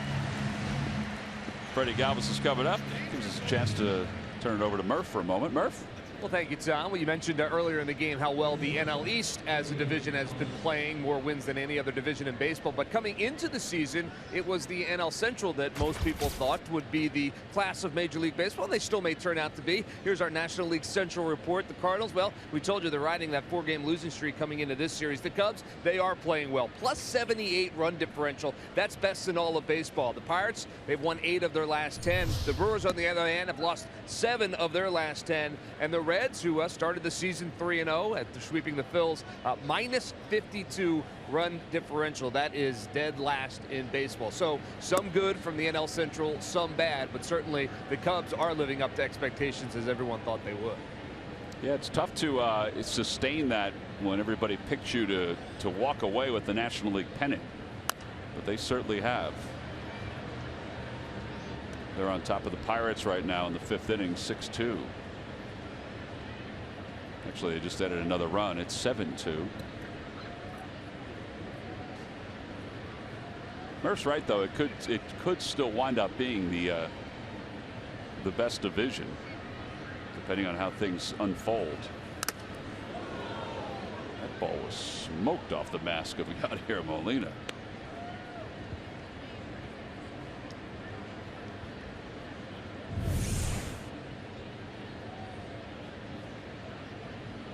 That was loud. That's a left hook right there, or right hook. Watch him turn his head a little bit right there.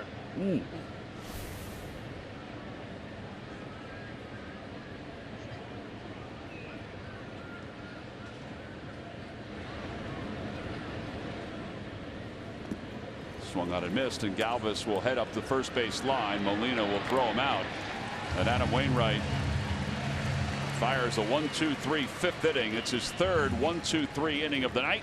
We'll move to the bottom of the 5th. Matt Holliday will lead it off in a 3-3 game.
Pitcher of the week.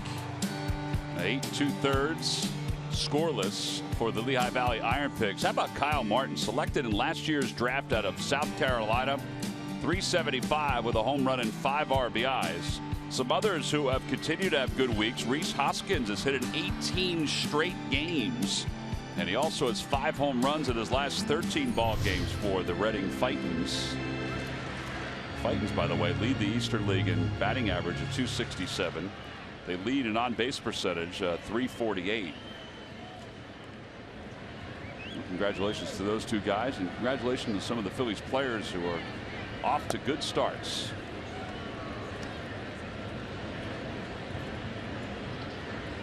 Matt Holliday leads it off. Holliday is 0 for 2. He's grounded out. He's also reached on a fielder's choice. Bottom of the 5th inning. It is a 3-3 game. You know, Murph was talking about run differential when he was doing the NL Central report, and how good the Cubs have been with their run differential, +78. Yep. How about the Phillies are -16 in run differential, but still 15-10. Such a clear indication on how good the pitching has been, as Borges watches that one go into the crowd.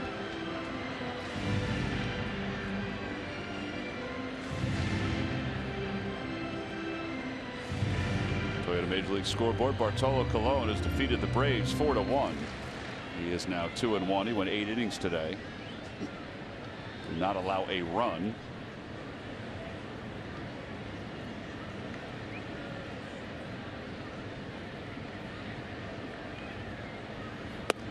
On the inside corner, strike 3 called. 4 strikeouts for Hellickson. And 1 away here in the 5th inning.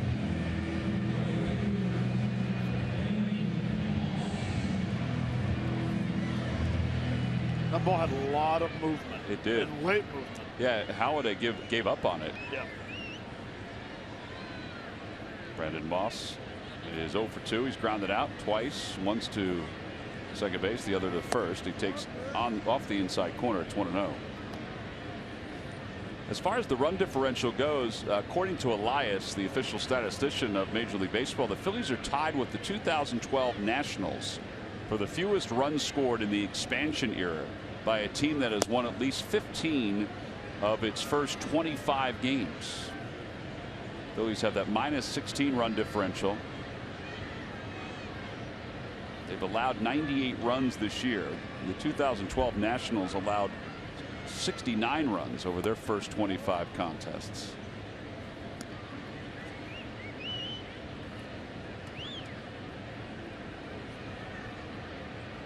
Two balls, 1 strike to Brandon Moss. Out front of a changeup, and it's 2-2. That had curveball speed, 79 miles an hour. Yeah, I wonder if it was like a hard changeup that cut, or it might have been a little slider. Well, that's a changeup at 80 right there, and Moss has struck out. Back-to-back strikeouts for Hellickson. 2 away, 5 strikeouts. Time now for the Jeep Stump the Fans Trivia Quiz answer. Matt, who holds the Cardinals single-season record for home runs by a shortstop? Well, it was between Peralta and Ozzie Smith. I'm gonna go Peralta. That was a good guess. 21 home runs in 2014. Log back on to Phillies.com to find out if you're the winner of a Phillies prize pack. I think you're just throwing Ozzie Smith out there just to be nice. Well, no. You're just throwing him out just honestly, to be nice. And to tell you the truth, I like when you're truthful. Those are probably the only 2 shortstops that the names jump out to me. You want to know what the most home runs that Ozzie Smith? Get it? Jumps out to me. I got you. I got you. Ozzie hit 1 big home run in the playoffs, though. He did. Go crazy, folks. That was the call by the great Jack Buck. Freddie Galvis deep in the hole at short. A couple crow hops, and the side is retired. Hellickson, a 1-2-3 5th inning. We have completed 5. We'll go to the 6th inning. Ozzie Smith's most home runs was 6, by the way.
first month of the 2016 season.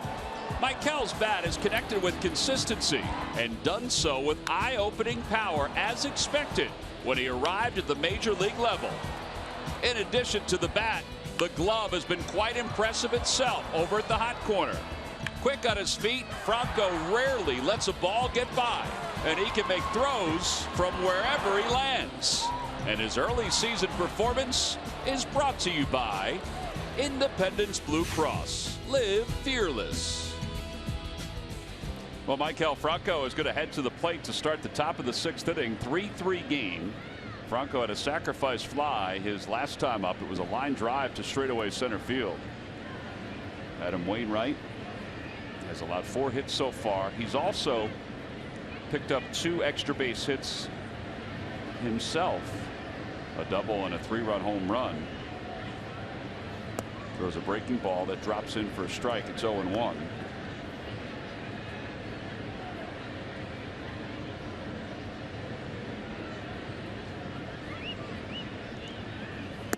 Fastball. 0-2. I don't think Franco liked either one of those pitches.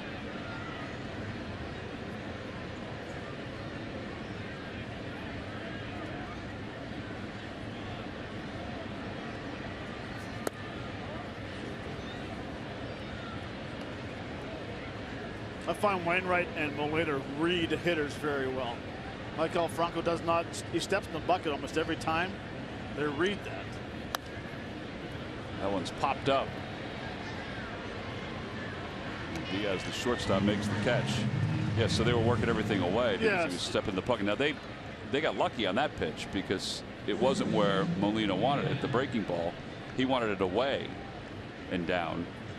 Right, it was more middle and down. Correct. When you watch hitters and Maikel doesn't, he steps in that bucket. Sometimes he doesn't close up. Well, you start throwing the cutter away, the two-seamer away, speeding him up, and then all of a sudden throwing the curveball, and you can see Maikel's not happy with it. Ryan Howard's 0 for 2. He's lined out and flied out. Takes curve. So he started the last 2 hitters off with the curveball.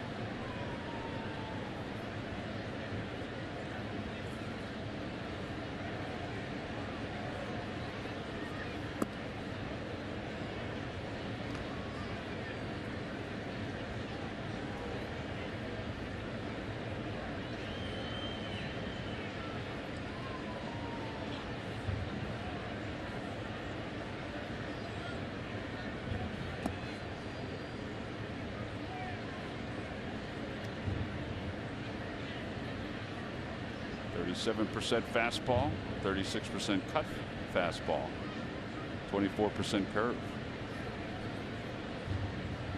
Well, that's what Matt talked about at the beginning. He'll throw his fastball like he did there. It's 87. It's nowhere near velocity-wise the way it used to be. Wainwright said, he goes, I don't know if it's because of the Achilles or the time off or both, that he just hasn't been in sync. He said, you know, they say things are like riding a bike. He said it is like riding a bike. He said, but I think the time off and the Achilles injury both have caused him to struggle somewhat with his commands and with his velocity. Curveball, and Howard strikes out. Well, he's retired 8 consecutive hitters. This is just an old-fashioned curveball right here. Up in the zone a little bit. Pretty good pitch to hit, but the speed is all about the curveball. If you don't stay back on a slow curveball, you want to go get it so bad. And he's fallen in love with that curveball. He sure is. Especially this inning.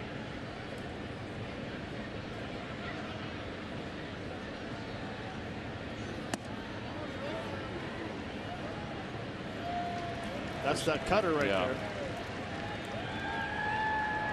Carlos's last at bat did a nice job of staying on that curveball and smoking a line drive to left field. Outside, and it's 1-2. Remember we talked about the keys about him getting in a rhythm and feeling pretty good about himself. He's right there now. You can see he's getting the ball. He's working quick.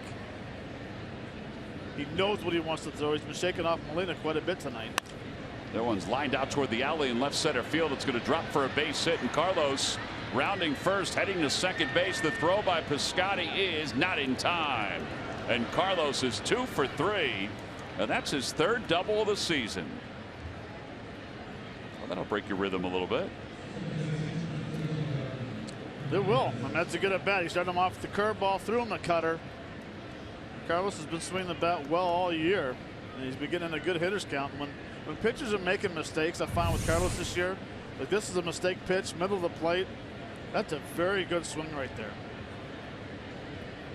I just like the fact that he came out of the batter's box thinking 2 the whole way. Cesar Hernandez fouls it right off his foot. It's 0-1. I thought Carlos was going to put the brakes on with a wide turn around first once Piscotty cut that off. But you know what? 2 outs. Might as well take a chance and get there. And if he gets thrown out, you have Cesar leading off, who's just like another leadoff guy.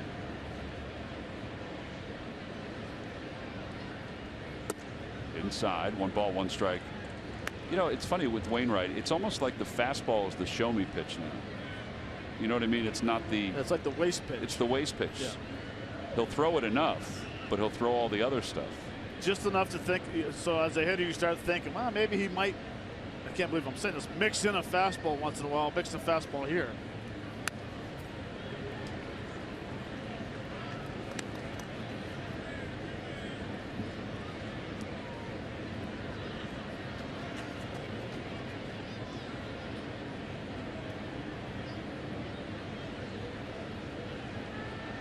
I would be shocked if he doesn't throw a big curveball right here.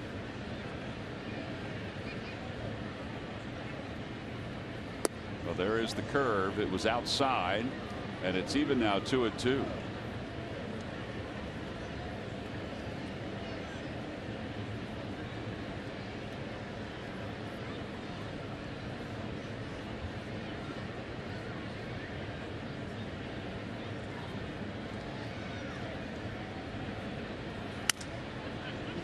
May have broken his bat on that.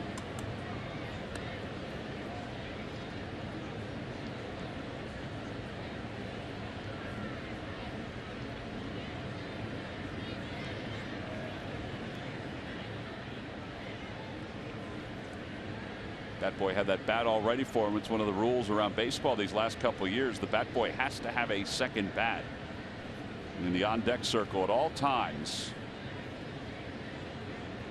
So there's not a long delay for the hitter to go get a new bat. 2 balls and 2 strikes to Cesar. 3-2.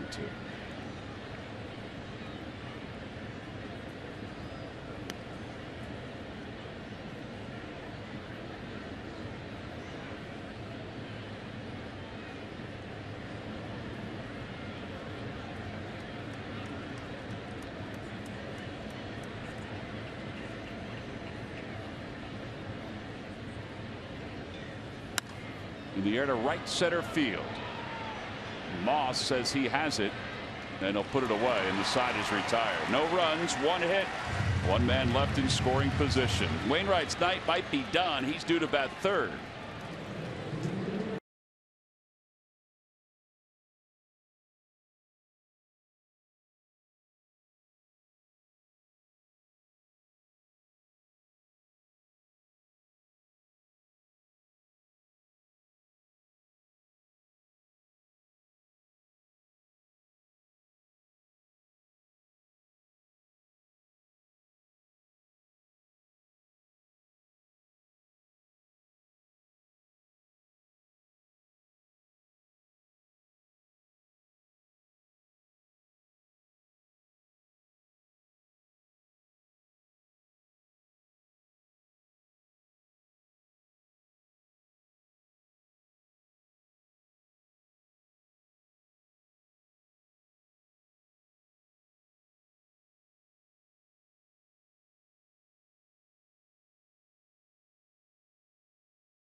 Freddie Galvis at bat a couple innings ago. Well, listen, Wainwright's not overpowering with his fastball, so you have to do a lot of different things on the mound. This pitch sequence right here, these 5 pitches, normal, he goes over his head with his hands. First pitch, strike, fastball. Now all of a sudden he keeps his hands down, throws a fastball low and away. Now all of a sudden he goes up, does it again over his head. So he's changing his motion, changed the look. There he paused for a second, thought, okay, well, I'm gonna go over my head. This is the pitch I couldn't get over. 5th pitch, he goes in the stretch.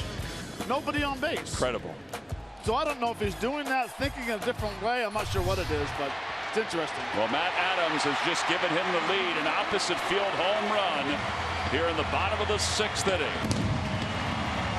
His 3rd home run of the year. And it's the 2nd home run given up by Hellickson in this game. It was a curveball, and Adams just drove it out of the park. And now we go back to just to put a topper on your conversation about why bunt if you're Matt Adams. That's why you don't want him to bunt. Exactly, because when you have this kind of power, hitting a ball this far to left center, off and off speed pitch, if he ever bunts again, I would fine him. Because he has tremendous power, and that with that one swing, he can change the outcome of the game. So now Diaz will be the batter, and he takes way inside. 1 ball and no strikes. 4-3 St. Louis on top.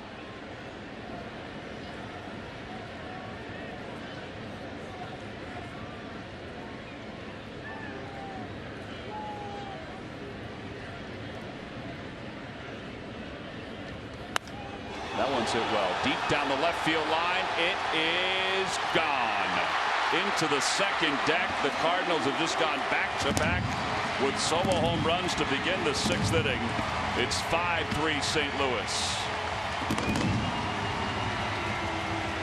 5th home run for Diaz.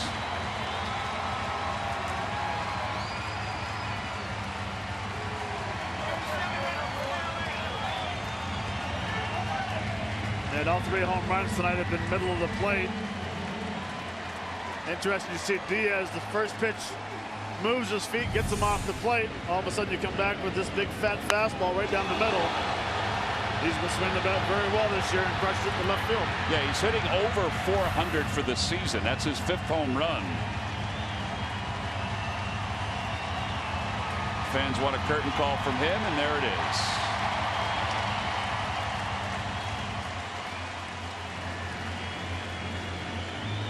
Brett Oberholzer warming up in the bullpen.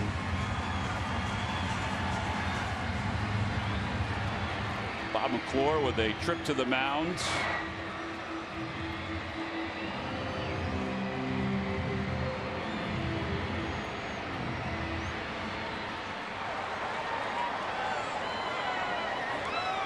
Oh, the right-hander is warming up in the bullpen for the Cardinals.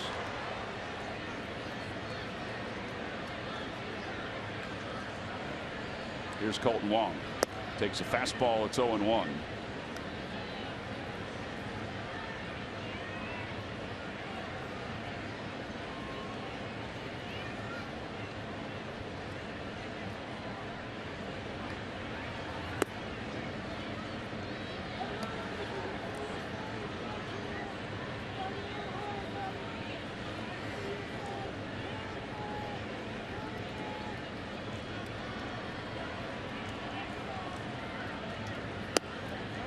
Fastball runs away. 2 balls and 1 strike.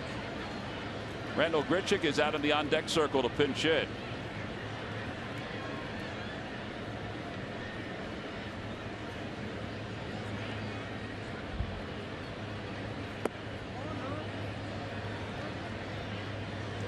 Three balls and 1 strike.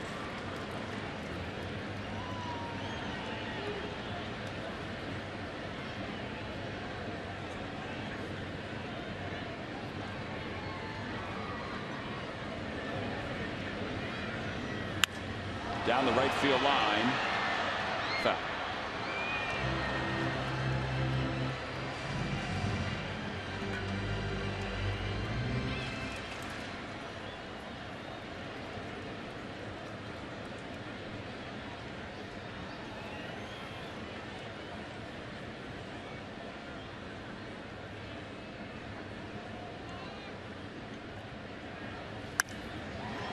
Odubel Herrera in center field was frozen for a moment. He'll track it down.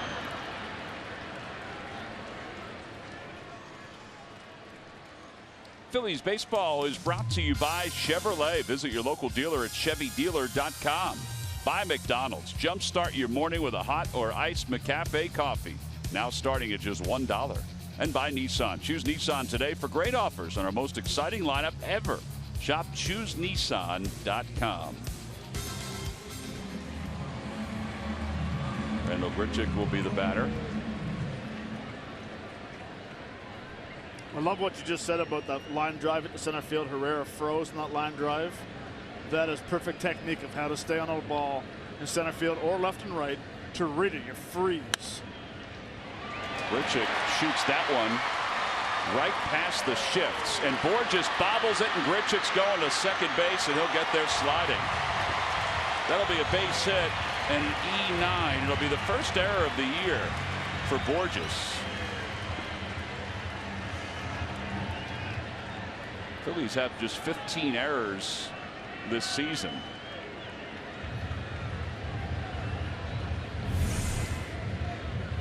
You know, I almost put this as a key to the game today, was the outfielders get used to the outfield here. I mean, Peter Borges knows this outfield just as good as anyone. But when the ball goes to the outfield, it goes like a snake the way it's cut. And it moves back and forth 2 or 3 feet. No excuses for outfielders. But it is very hard to come in and be aggressive on ground balls. Interesting. And I wanted to put that as a key, and I said, nah, I'm going to stick with Wainwright today. You going to put it in tomorrow? Too late now, it already happened. Pitching change here in St. Louis. A double switch for the Phils. Down 5-3 in the bottom of the 6th.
Into the ball game for the Phils to play second base.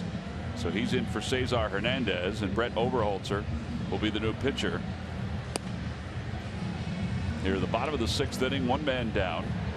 A runner at second base. And Oberholzer will face Matt Carpenter. Burris will bat 9th, and Oberholzer will bat 7th. Or I should say 6th, where Cesar Hernandez's spot in the order was. Carpenter's walked a couple times.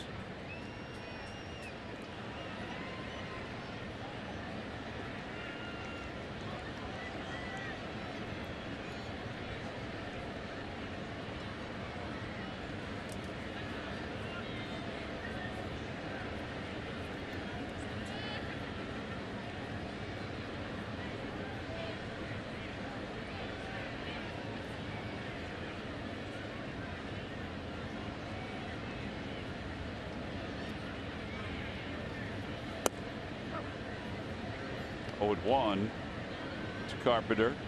Oberholzer's the one guy in the Phillies bullpen that hasn't been used that often.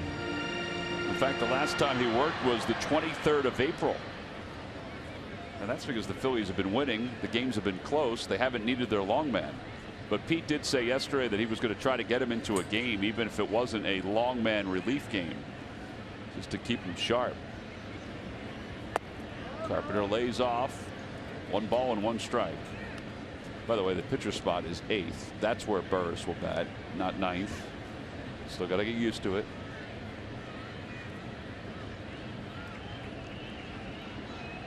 Which means that he will be the number 2 hitter in the top of the 7th inning.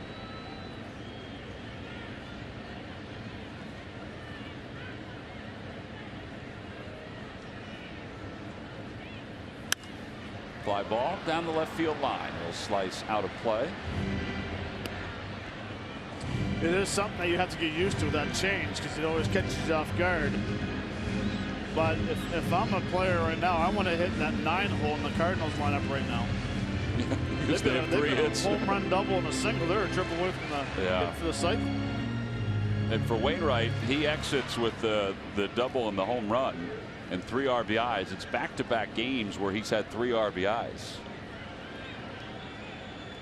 That old adage, help your own cause. He's helping his own cause. That he is.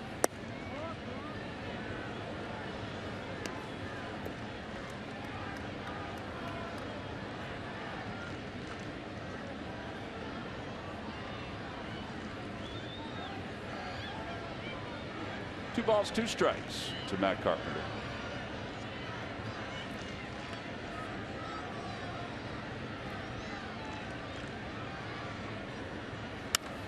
Fly ball center field.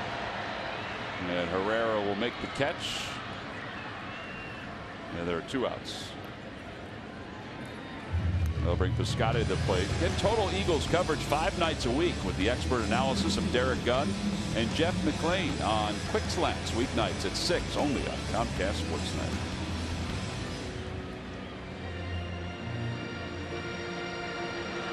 Piscotty is grounded out and he's lined out and flied out. So 0 for 3 in this ball game.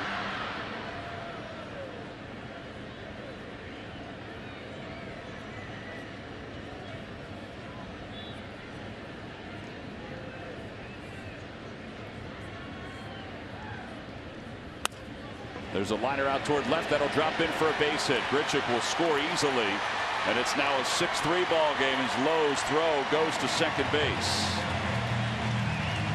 A 3-run 4th, now a 3-run 6th. 16 RBIs for Piscotty.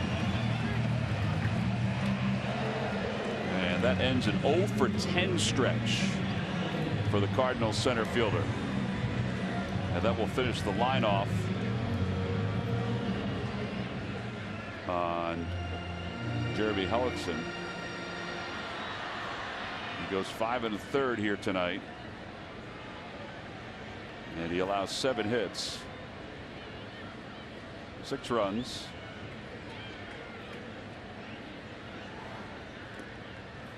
Actually, we're going to hold off on closing the line off on him because the last run, Grichuk went to second base on the error. So we do not know if that's earned or unearned until until we see what Holiday does here. Swing and a miss, 0-1. If he's out, if Holiday's out, that'll be an unearned run. Just if you piece the inning together.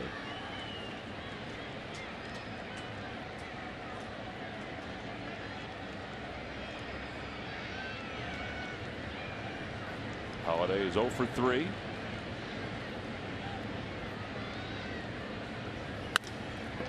And a base hit past the diving Burris.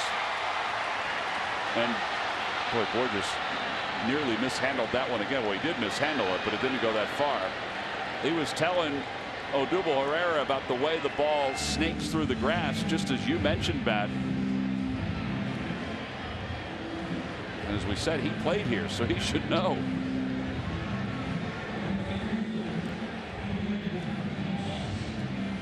It is. It's a nightmare. Some of these places, the way they cut the grass in the outfield. See if it shows it right here. It just starts to snake back and forth. Yeah, you can see him moving left and right. He went down to pick it up with his glove and went over to his bare hand.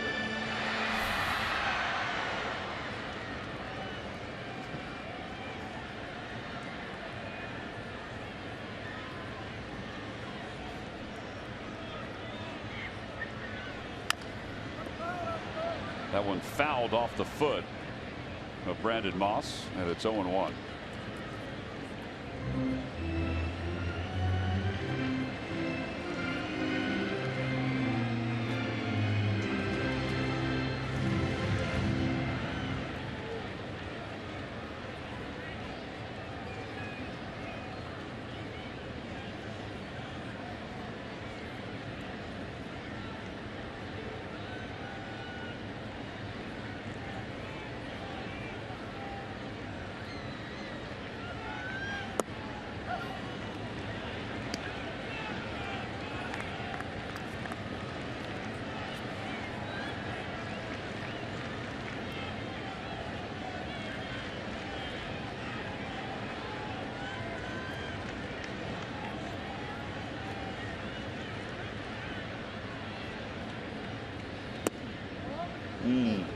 Mike DeMuro flinched. You see Oberholzer shaking his head.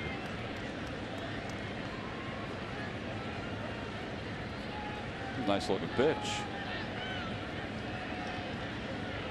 Very good. Especially Chooch holds that glove there for a little longer. He knows it's a strike and wants the call.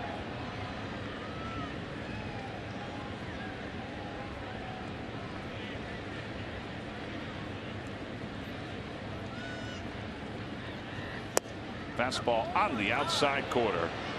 And a called strike 3. The inning finally comes to a close. 3-run score in the inning. Cardinals also leave a couple. We'll head to the 7th at 6-3 St. Louis.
Time now for your Delaware Valley Honda dealers game summary. Well, at one point the Cardinals were 0 for 6 with runners in scoring position. That was until the 4th inning when Adam Wainwright came up and hit a 3-run home run to tie this game at 3. And then the Cardinals added 3 more in the bottom of the 6th. Matt Adams broke the 3-all tie with an opposite field home run. So as we go to the 7th, it is 6-3. Cardinals on top. Brendan Moss moves over to left field. Grichuk stays in the game to play center field, and Piscotty is in right field. And the new pitcher for the Cardinals is Son Won Oh. His number's 1-0 with a 1.98 ERA. On the outside corner to low.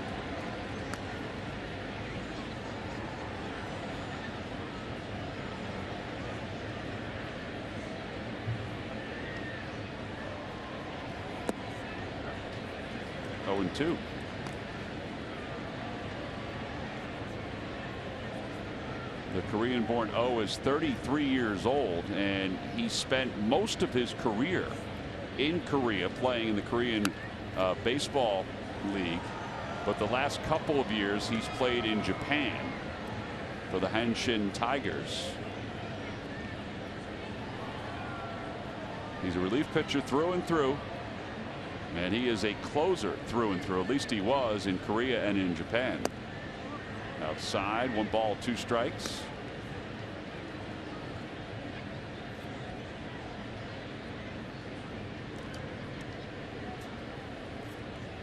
Well, his out pitch is a split finger fastball. You might see it here, 80 to 84. So that one is spun out towards second on 1 hop. Wong throws out low. He's always hustling, and 1 away.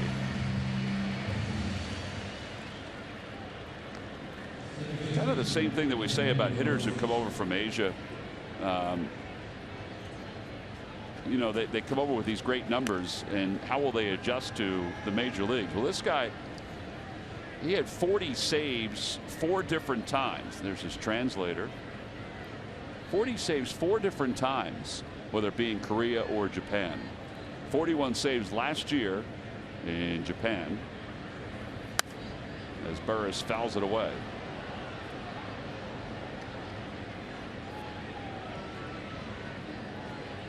Interesting, though, that he would make the move at this point in his career, 33 years old, as we mentioned.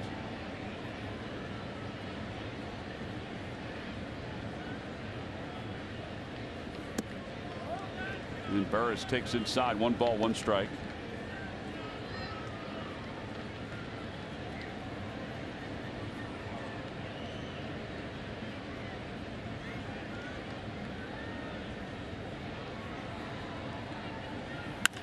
That one's pulled out towards second. Wong backhands. 2 outs.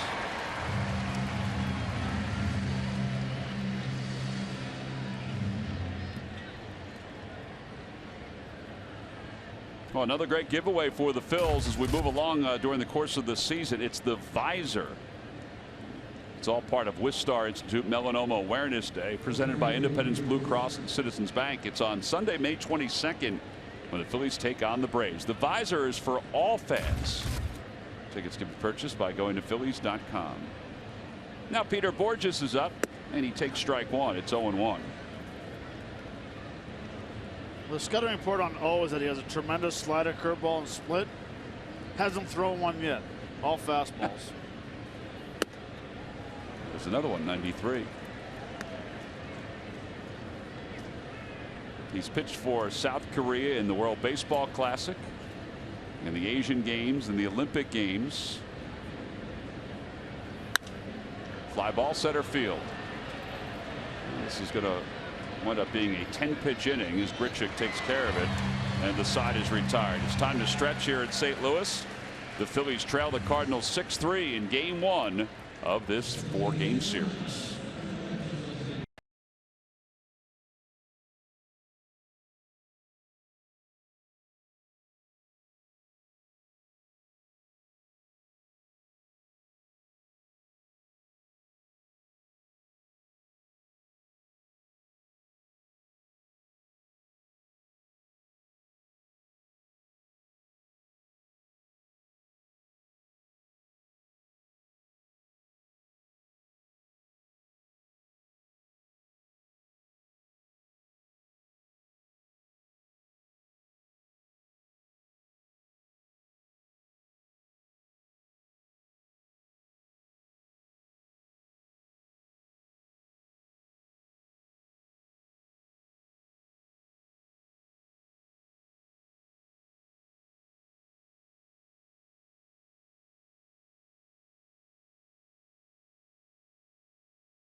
Time now for our Hyundai defensive play of the game. It comes back in the 4th inning. Dave below is the little comebacker back to Wainwright.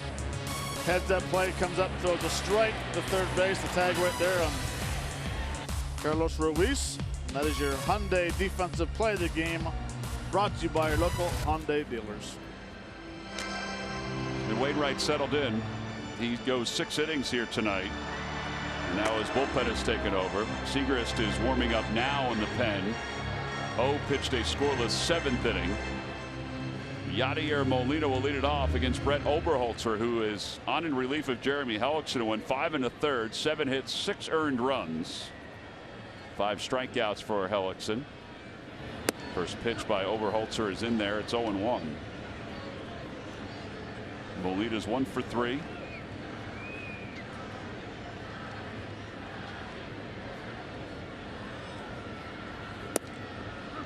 Oh, 2. What you're seeing from Oberholzer is the kind of pitcher he is. That's why Pete felt like he needed to get him some work. He's not going to overpower you, but he needs to rely on his command.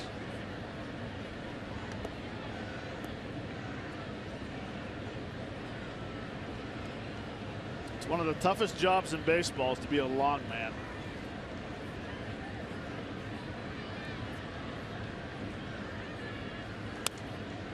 You sit there for 4, 5, 6, possibly a week at a time not pitching. I was going to say, I think you're going to say 4, 5, 6 hours.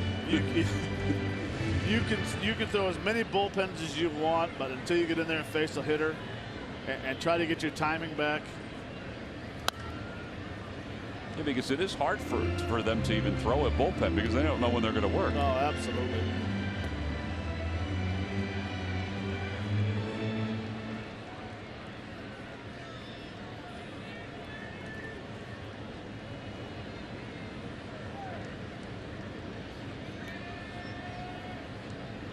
One-two pitch inside.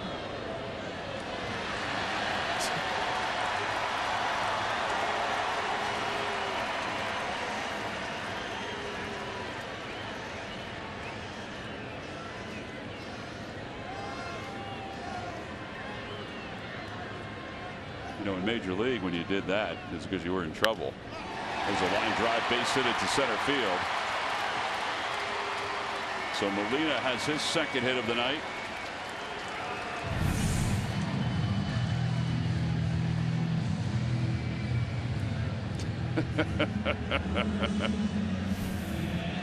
Fans got a kick out of that.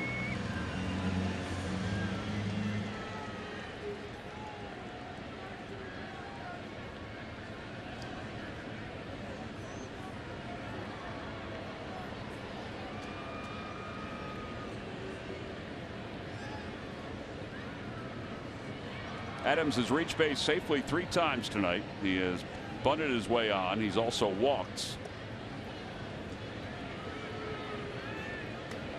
Is that the 3rd throw that Yadier Molina has drawn over first? Yeah, and an inside move at second base.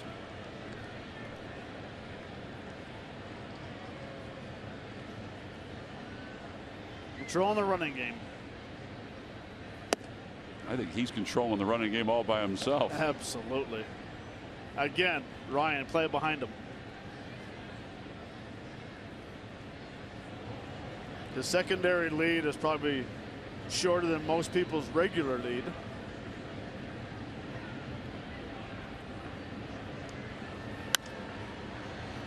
Adams fouls it over the Phillies dugout. Tomorrow is game 2 of this series. It's the same start time, 8:15. Aaron Nola will be opposed by Michael Wacha.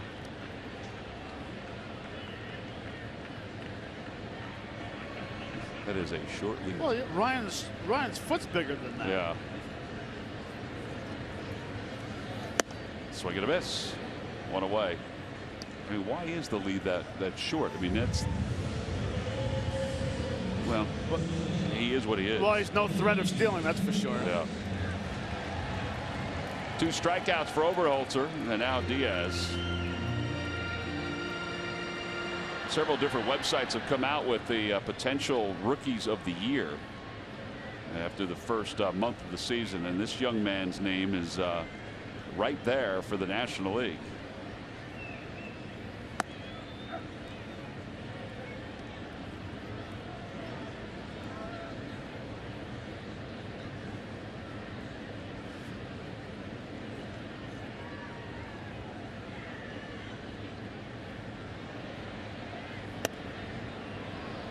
One ball and one strike.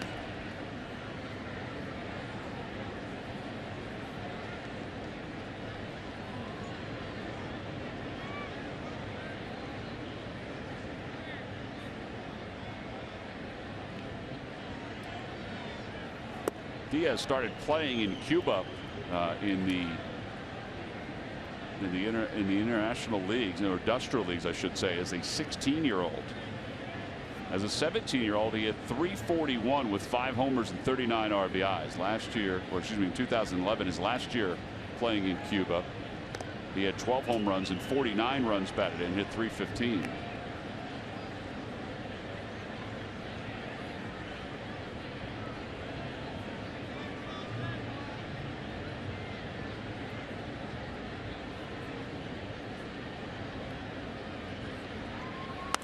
Over to third. That should be 2.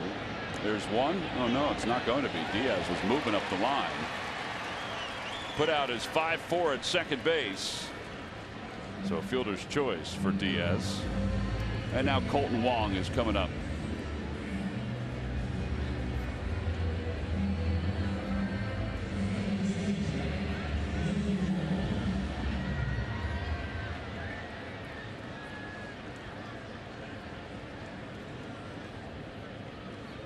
Talking about Diaz, he has 75 at bats now.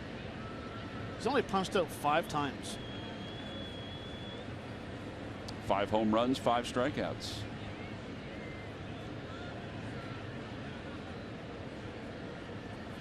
Not a surprise that he's hitting this well. I mean, they expected he would eventually take over as the shortstop from Peralta. It's just that Peralta's injury forced them to do it a little sooner. In this past offseason, the Arizona Fall League, he had .315. Last year, in just a handful of at-bats in AAA, he had .380 after hitting .264 in AA. His numbers were solid in AA. Yep. I mean, he was on the right path, but they wanted to give him some more time in AAA this year.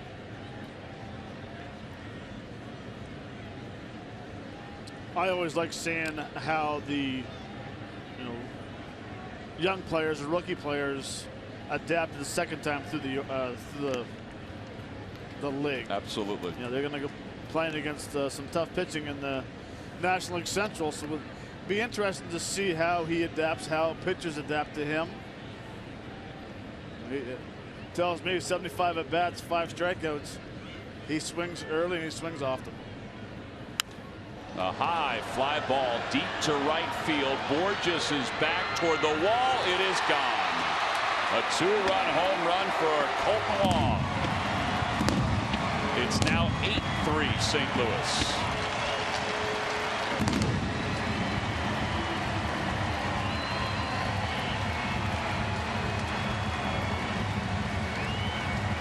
Phillies pitchers have done a heck of a job this year not allowing the long ball.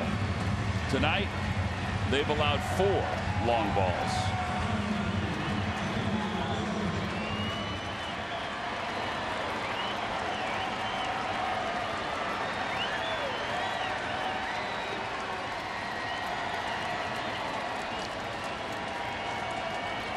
And now Grichuk, who is 1 for 1 with a run scored.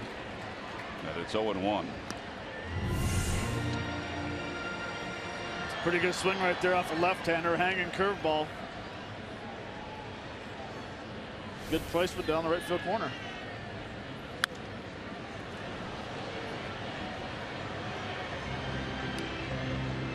So now the Cardinals have home runs for the 6th, 7th, 8th, and 9th spots in their order tonight.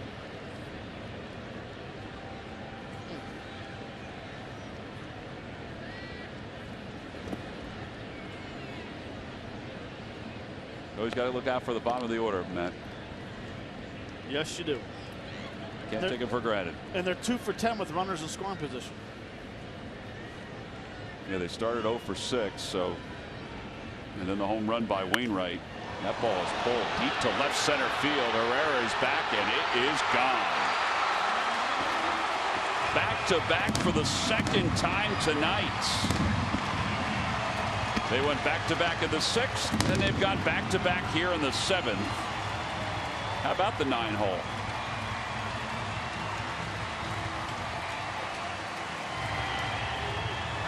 A struggling Randall Grichuk is 2 for 2 off the bench here tonight.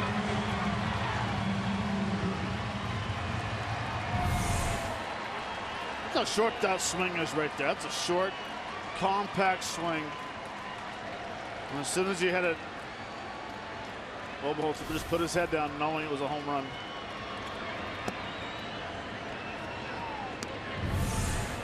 This is a powerful short swing. Look at that. That's swing, stops it, and that ball was crushed. 9-3, Cardinals on top.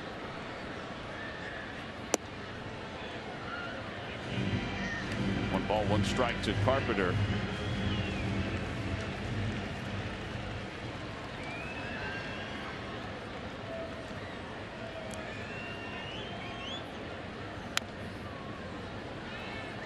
Phillies' last loss, which was to Milwaukee, they allowed 8 runs. The loss before that to the Mets, they allowed 11 runs. I mentioned they've done a nice job keeping the ball in the yard.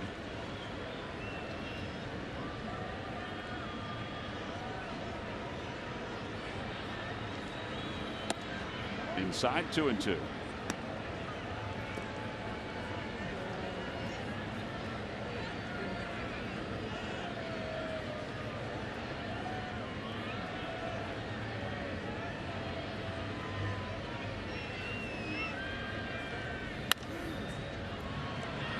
Out towards shortstop, and Galvis hurries the throw over. Side is retired. 3-run score in the inning, a 2-run home run and a solo home run. We played 7. We go to the 8th. 9-3, St. Louis on top.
Play the Pennsylvania Lottery's new Insta game, Pennsylvania Millions. Players must be 18 or older to play. Please play responsibly. Buy Jefferson. Call 800-JEFF now or visit jefferson.edu. And buy Xfinity. Xfinity X1 will change the way you experience TV. Well, it started out as a good night for the Phillies. They were up 3-0 at one point, but then 9 unanswered runs by the Cardinals. They blasted one home run after another here tonight. And now as we go to the top of the 8th inning, it'll be Kevin Segrist who'll be the new pitcher for the Cardinals. And Segrist will face the top of the order: Odubel Herrera, Freddie Galvis, and Michael Franco. Ruben Tejada is checked into the ball game to play third base. How about the night that Grichuk's had? the center fielder. He comes off the bench to pinch hit for Wainwright, singles, and then in his next at bat he blasts a home run. It's the kind of night it's been for the Cardinals. 9 runs on 12 hits.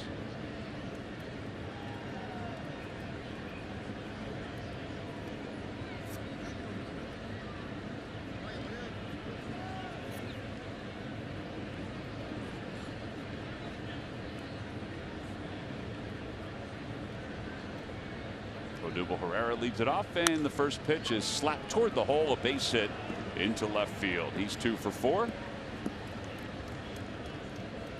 And the Phillies have the leadoff batter aboard for Freddie Galvis.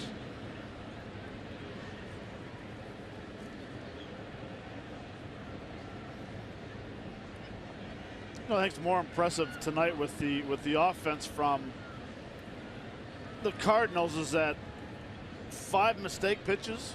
I mean, there's been more mistake pitches than that, but 5 mistake pitches have been drilled out of the ballpark. You know, sometimes you'll get it, you'll pop it up, or but with Wainwright's double and that blast, that 400+ foot home run to hit the left field, kind of woke up the offense. Oh. I mean, it really did. I mean, for an offense that was scuffling versus the Nationals, there's your wake-up call right there, the 3-run bomb. To the screen, it's 1 ball, 1 strike. It woke everybody up. I mean, it woke the ballpark up. You could just see the energy. The bench, all of a sudden, they started smiling a little bit.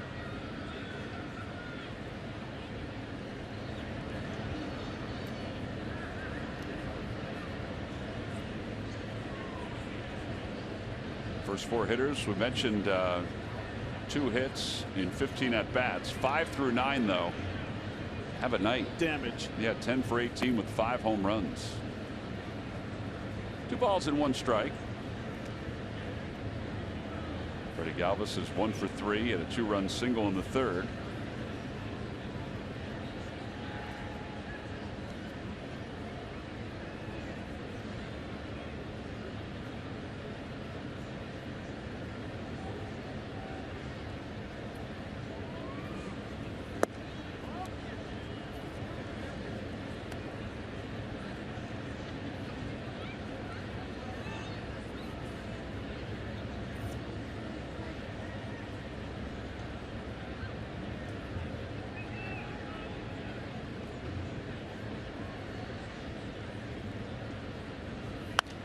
Popped him up. Matt Adams calls off Wong. You better get out of the way if you're Cole Wong. You're going to get run over. 1 away here in the 8th inning. Maikel Franco's coming up. It's time for the Major League Notebook, Murph. Well, thank you, Tom. Probably not a big surprise, but coming off his MVP season, Bryce Harper has been picked up right where he's left off, named the National League Player of the Month for April. He hit .286 with a slugging percentage of .714 in 23 games. He had 24 RBIs and 9 home runs. So Bryce Harper off to a very good start. And for the second note in the notebook, we're going to go a little TMZ on you because it's big news. Justin Verlander and Kate Upton have confirmed that they are indeed engaged to be married. Justin Verlander, of course, of the Detroit Tigers. They've been dating for quite some time, and I will tell you that at this point, guys, no dates have been set, but I am told certainly that you two will be amongst the first to know when that date is set. So. Why? Because you'll use it again in the Major League Notebook and let us know. Yeah, maybe I will. Yeah, you might get a save the date. You never know. No balls and 1 strike to Franco. So I get a miss. 0-2. Murph, I hate to tell you, but I already got an invitation. See, I'm not surprised. The Canadians are always the first ones to get them. Oh, there we go. I never heard that before, but I guess that's that does happen. I guess so. 0-2 to Franco.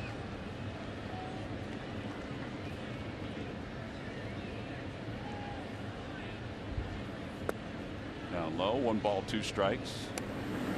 Colton Murray starting to throw in the pen.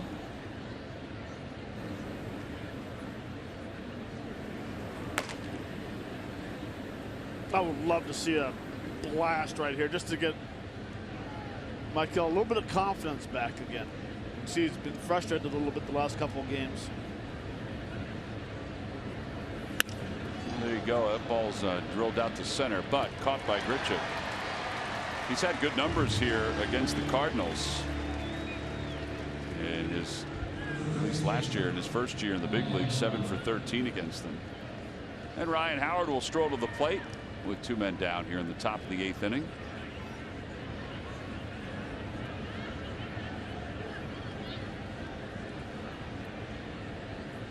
How many people tomorrow do you think are going to go to the baseball game and then walk over to the hockey game? A good amount? Yeah, I know 2 for sure.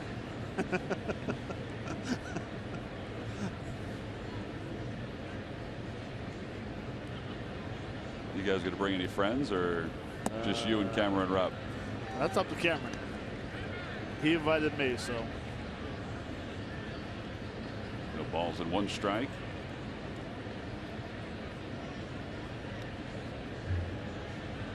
We've been showing some Blues jerseys up on the video board here tonight. Ball goes right past Yadier Molina to hit him in the mask and then slip past him. It'll be a wild pitch. By the way, the other night there was a pass ball, and we were talking on Saturday night that Cameron Rupp was crossed up and that they might change it once they talk to Rupp or the pitcher to see if he was indeed crossed up. I was talking to Jay Dunn, who's one of the official scorers for the Phillies, and he said baseball does not take that into account anymore. Really? If you think that the catcher should have caught the ball, then it's a pass ball. If you didn't think it, then it's a wild pitch. But whether he's crossed up or not is not taken into consideration. Huh. 1 ball and 2 strikes to Howard.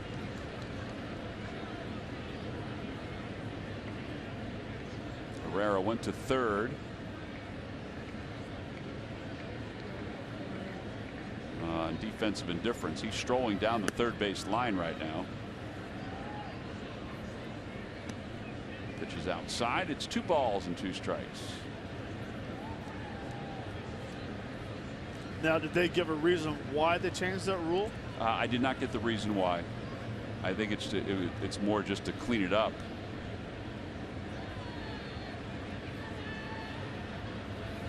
Swing and a miss. Howard strikes out, and the side is retired. No runs, 1 hit, a 1-man left over third.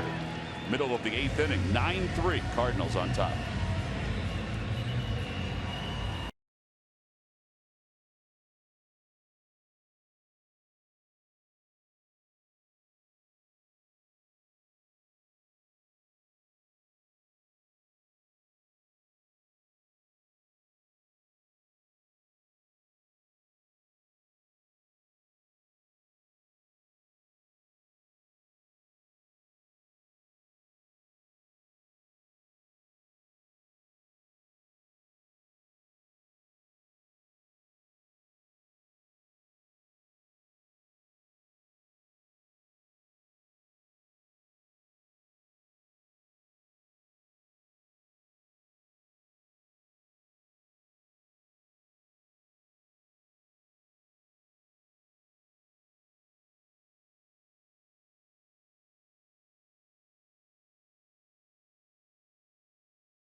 Join the Phillies in our efforts to make the world a cleaner place. Sign your group up now to volunteer for the Red Goes Green team, presented by Waste Management.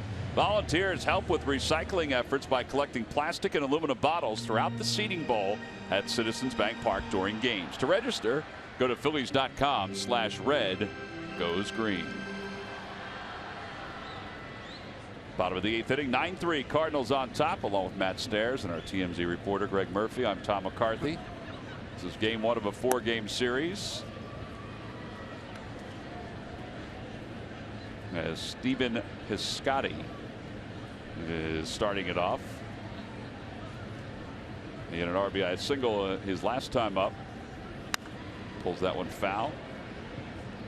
And it's 1 ball and 1 strike. Murph, did we ever get the price of that ring? That's the question.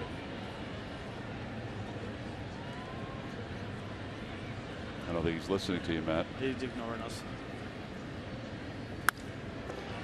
That's blooped out towards center. It'll be in for a base hit. Piscotty rounding first, heading towards second. The throw by Herrera is off the glove of Burris.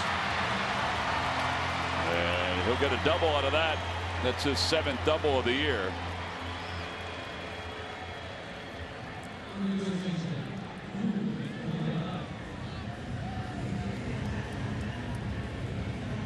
To answer your question, Matt, I did not. I was on the phone when you were talking to me. Oh, you were doing some research? I was digging. Some entertainment research? Can't wait till Murph goes to all the award shows.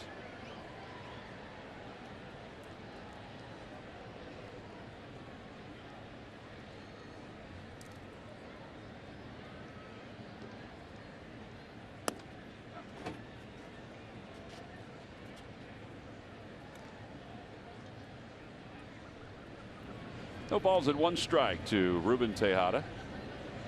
Tejada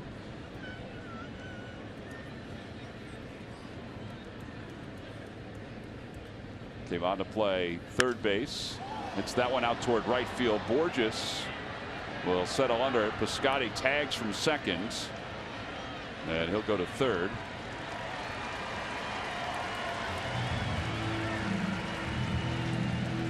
One away. And here's Brandon Moss. Every time the Phillies pitchers retired the opposition 1-2-3, which Jeremy Hellickson did twice tonight, Comcast will make a contribution to Phillies charities. Phillies baseball is brought to you by Xfinity. Xfinity X1 will change the way you experience TV.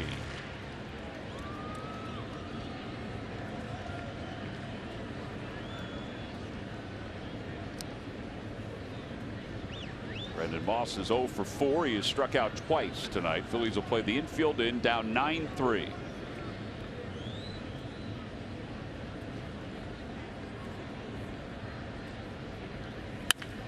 And that ball is a bullet right past Burris. A run will score, an RBI single. 10-3 St. Louis.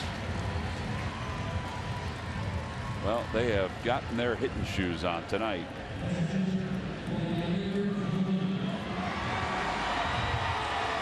And Yadier Molina's coming up. Well, hopefully they get their hitting shoes on tonight, and then they take them off for the next 3 games. If you're going to get them, you're going to break out big in 1 game.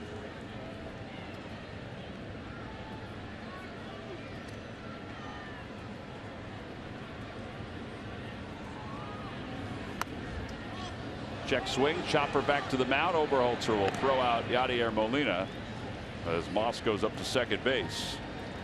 1-3 on the put out.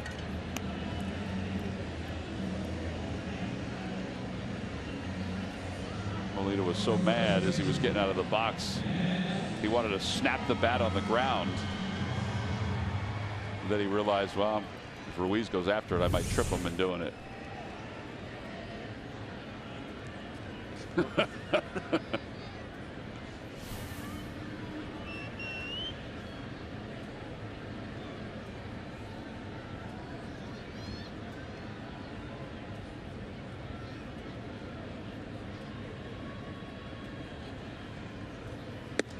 Up and in, 1 ball, no strikes.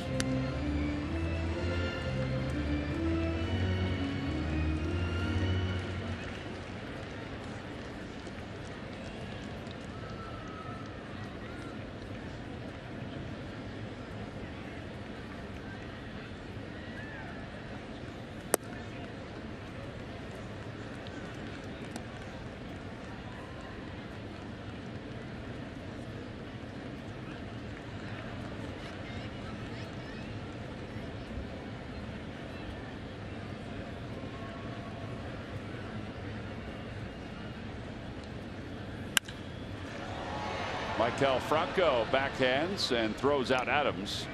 That'll do it for the Cardinals here in the 8th inning. They do get a run on the RBI single by Brandon Moss. Last chance for the Phillies. Manus is coming on. Phillies down 10-3.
Well, it's all about Wainwright tonight. His first at bat in the 3rd inning. It's a fastball crushed into left field in the 4th inning. 3-1 fastball, got a cookie down the middle of the plate. Hit a 3-run bomb to left field to tie the game at 3-3. And really to wake the offensive up. That is your W.B. Mason delivery of the game. How about this note? First time in franchise history, 6, 7, 8, and 9 hitters have hit home runs for the Cardinals.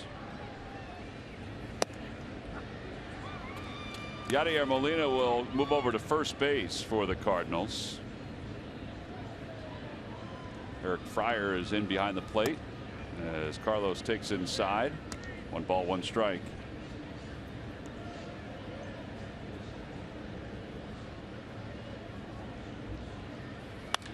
Carlos lines it into left field. Well, Carlos has had a good night. He has 3 hits now. As Seth Manus is the new pitcher.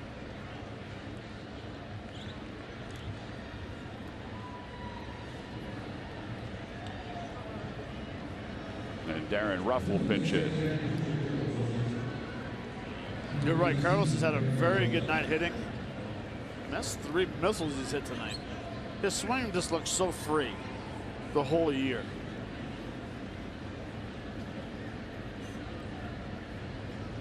Manus' numbers 0-1, a 6.48 ERA as Darren takes low. 1 ball, no strikes.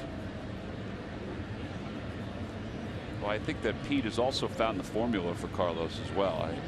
You know, he's obviously getting older, and by catching him once every couple of days, I mean, he's catching at least twice, sometimes 3 times a week, but he's going to keep him fresh, and I think that's going to aid him as the season moves on. I would agree. Over toward third, a foul ball, and it's 2 balls and 1 strike to Darren.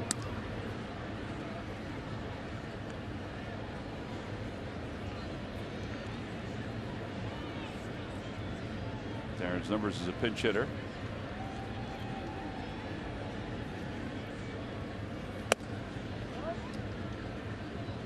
You know when Chooch started swinging the bat well is when he went to the WBC for the in Panama. Hit those 2 home runs that one game. Yeah, he was soaked with confidence. And then all of a sudden his swing became free. Apparently the reaction for him there was unbelievable. Oh, I would imagine. I think that does something for somebody's confidence too. 3 balls, 2 strikes. Darren stays alive by poking it foul. David Lowe is on deck.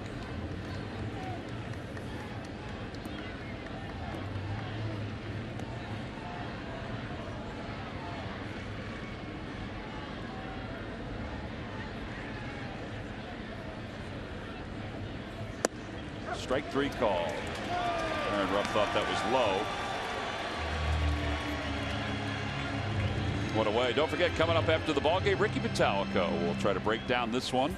Give us a full recap of what was going on Pure Auto Insurance presents Phillies post-game live. I would think the at-bat to Wainwright will be a big topic of conversation for Ricky.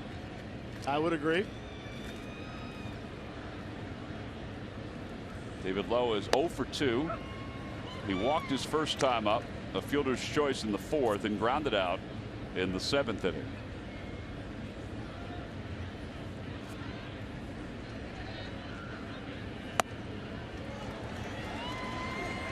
Maybe this is not overpowering, but you can see he's mixing his pitches here, at least to these last 2 hitters.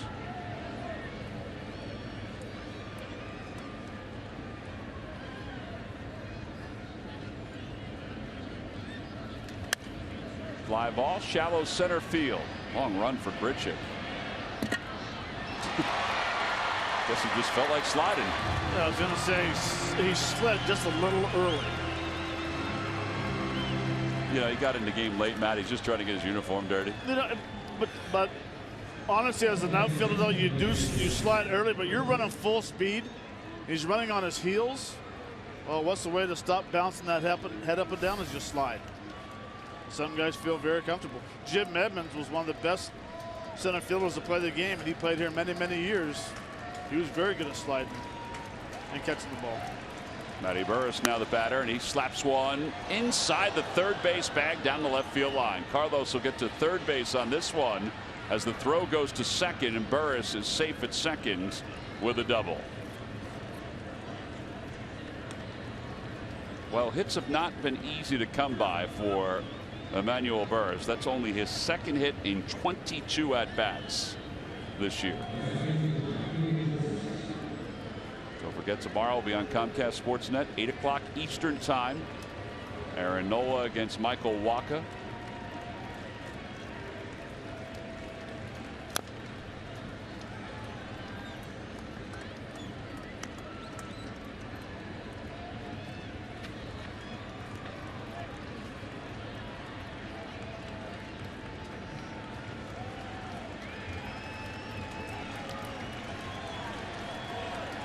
Outside, 1 ball, 1 strike.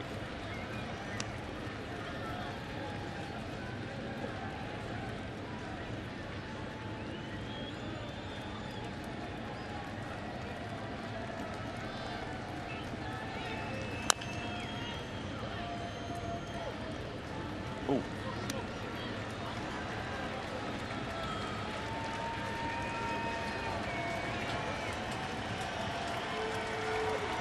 One ball, 2 strikes to Borges. 2 outs here in the top of the 9th inning. Phillies had a 3-0 lead. The Cardinals have scored 10 unanswered. And the 1-2 pitch. Fouled down the right field line.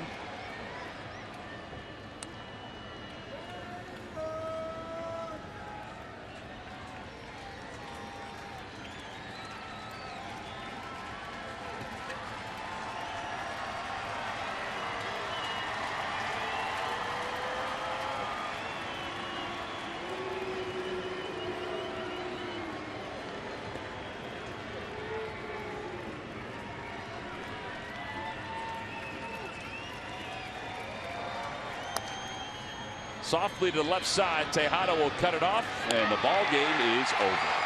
Cardinals end their 4-game losing streak as they take game 1 of this series by a final score of 10-3.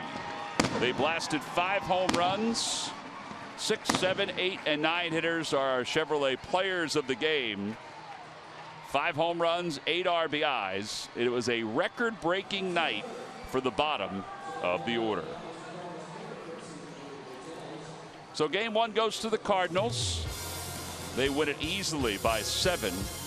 10 runs on 14 hits. We'll be back to St. Louis to wrap this one up right after this.